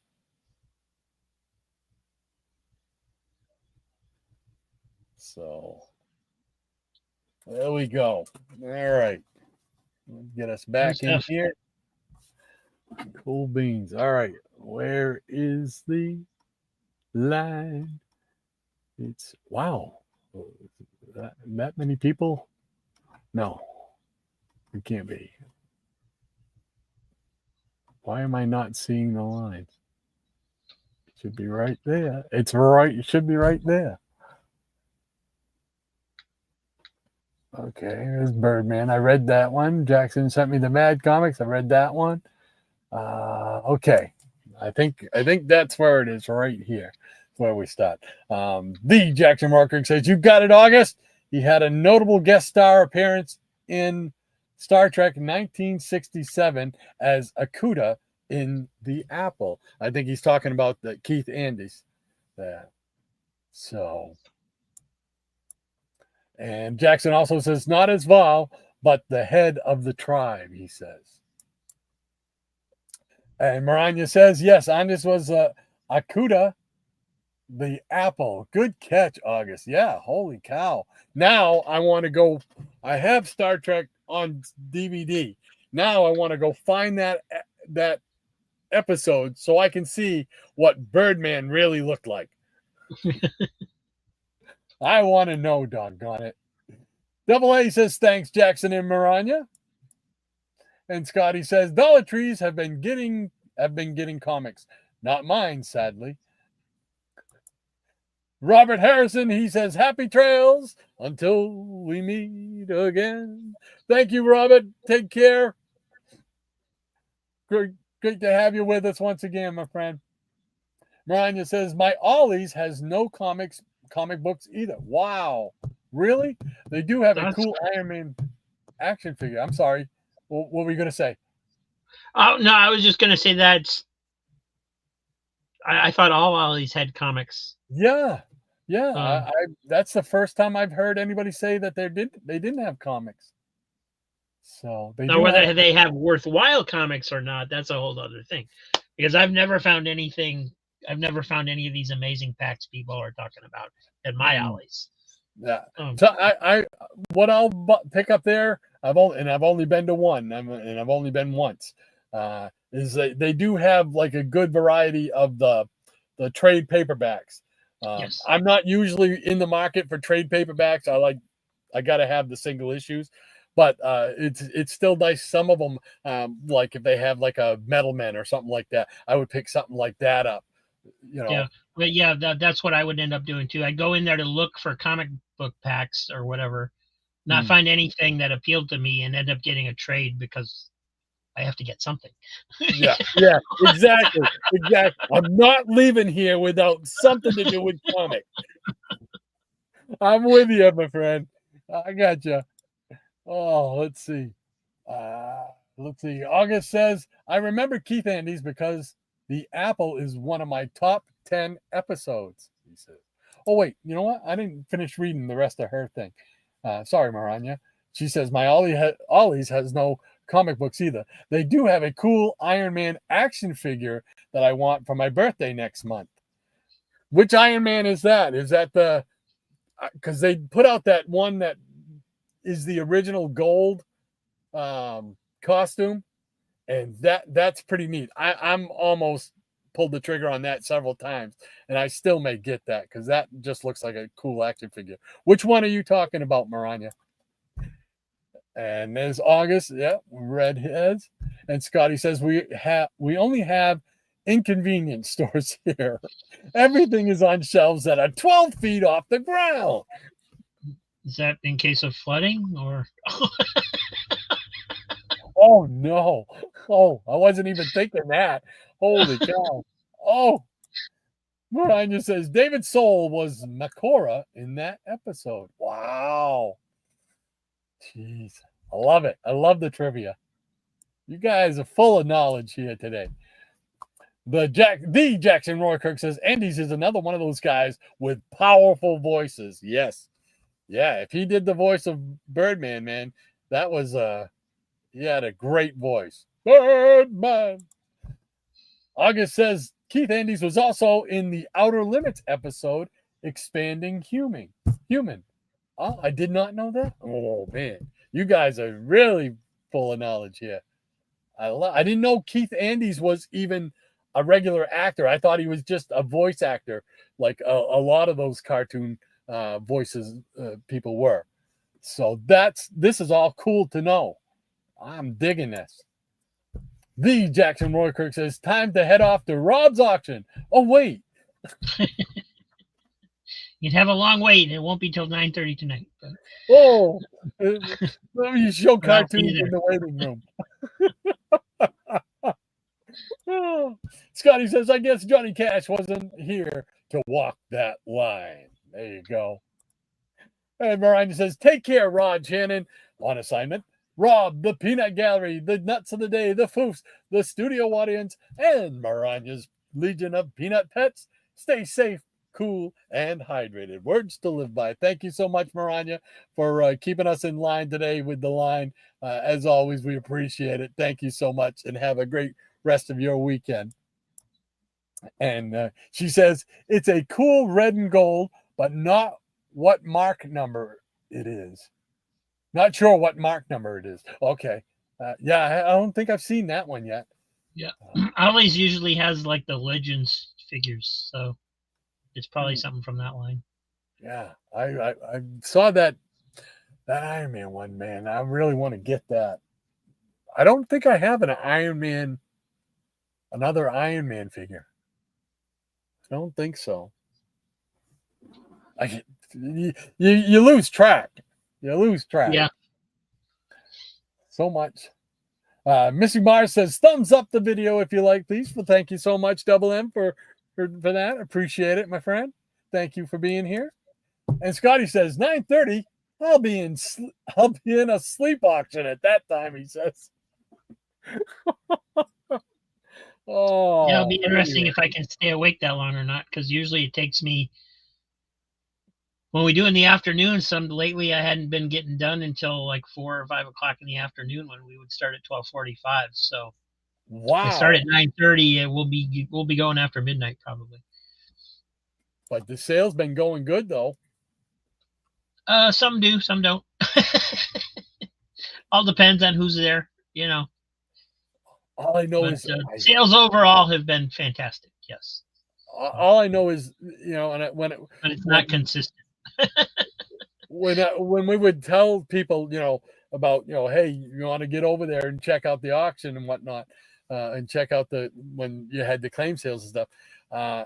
And we would tell them, man, you got an opportunity to get over there and pick up some really good books at a cheap price. And all I keep thinking back is I missed by 20 minutes. I missed Strange Adventures number 198 that you had one time. I missed it by 20 minutes, and that it's a Go-Go Checks DC book, and I missed it. And that book is, I don't know, you sold it for $2, I think it was, and that book commands like $100, and it was like I had a chance. And I tell people, man, I missed that chance. Don't miss your chance. Get over there and check it out. I had a couple of weeks ago. I had a Go-Go Checks Blackhawk. Nobody wanted it.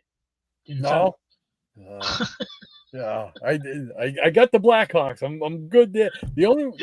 That one is one of the only ones that I need that is not a romance comic or a Batman title book. Because some of the Batmans I'm never going to own because, like the first appearance of Poison Ivy or the first appearance of the Scarecrow. I'm never going to own those. I'll get the facsimiles. I'm good with that. I can live with that. Yeah. I actually, for my own personal use, I prefer the facsimiles. If I had an original and they came out with a facsimile, I would probably go ahead and sell the original because I wouldn't need it anymore. Oh, that's just me, To me, it's like I want, as long as it's a true facsimile where it's the entire thing and not just a reprint, Yeah. To me, that's fine. So wow, I don't know if I could do that. I've had to sell. I've sold, I've sold my single digits Fantastic Fours, single digit Spideys and stuff. I had to sell them off. When you have to, Yeah. And I have no problem. I had no problem doing that for that reason. But I don't know if I could just up and sell it even if I got a facsimile, unless I needed to pay something, like that. Right. And, because I said this before. I love comics. I love my collection. I love the memories that they afford me and whatnot. But it's not the end all be all. If I had to sell this, if I was in dire straits financially, I wouldn't think twice about selling it. I wouldn't think twice about selling it. It's just, I enjoy them while they're here. I'm thankful that I had a chance to have them. And like I said, the memories that they bring with them, but they're not the end all be all, of life. So, but let's see. I think a couple of people said something. Let's see. This Maranya says that one runs about $8, which is cheap. They sell dinky 3-inch Iron Mans at Walmart for that price. Yeah. They sell the little Iron Mans are similar to that size, but that's not when I think of an action figure, I'm not thinking of these type. You know what I mean? Yeah. I was noticing the prices on some of the action figures a month or so ago, and I was just like, man, this is. They want an awful lot of money for a little figure that's this big. Yeah. I want an action figure. I want something like this. I want a big action figure. So hopefully you can get that Iron Man. The Jackson Rourke says the auctions do well when Rod is there. Hint, hint. I wish I had the expendable income to do that right now, because you can still get some great deals. I'm not just saying that because you're here. I say it every time. Your auctions and Aaron's auctions, Psychotronic Squirt Gun Aaron, you guys always come up with great books, and people can get a really, really good deal on awesome comics. So you guys got to check them out. So August says, regarding Val, I differ with Kirk on destroying Val because of them having a stagnant society. After all, the world was utopia. No diseases or war. Did they have comics? And Miranda says it was stagnant because there were no kids, August. Aha. So anyway, well, Rob, I want to thank you so much for coming on and bailing me out and helping me get through this morning. I appreciate it, my friend. Appreciate you asking me on. Thank you. It's always a pleasure. And yeah, I'll come on anytime you ask me. Cool beans. I appreciate that. And thank you again for that Hulk video. That is so cool. I'm seeing it down here in the corner of the screen here. It's like, that is just cool. I can't wait to play that for my wife. She's going to get a kick out of that. So, all right. Well, I think that's going to do it from here. We'll be back next week. Same bat time, same bat channel. I believe Shannon will be back. So until then, everybody have a great week. Take care, and we'll see y'all soon. Bye, guys. Thanks again, Rob. Take care.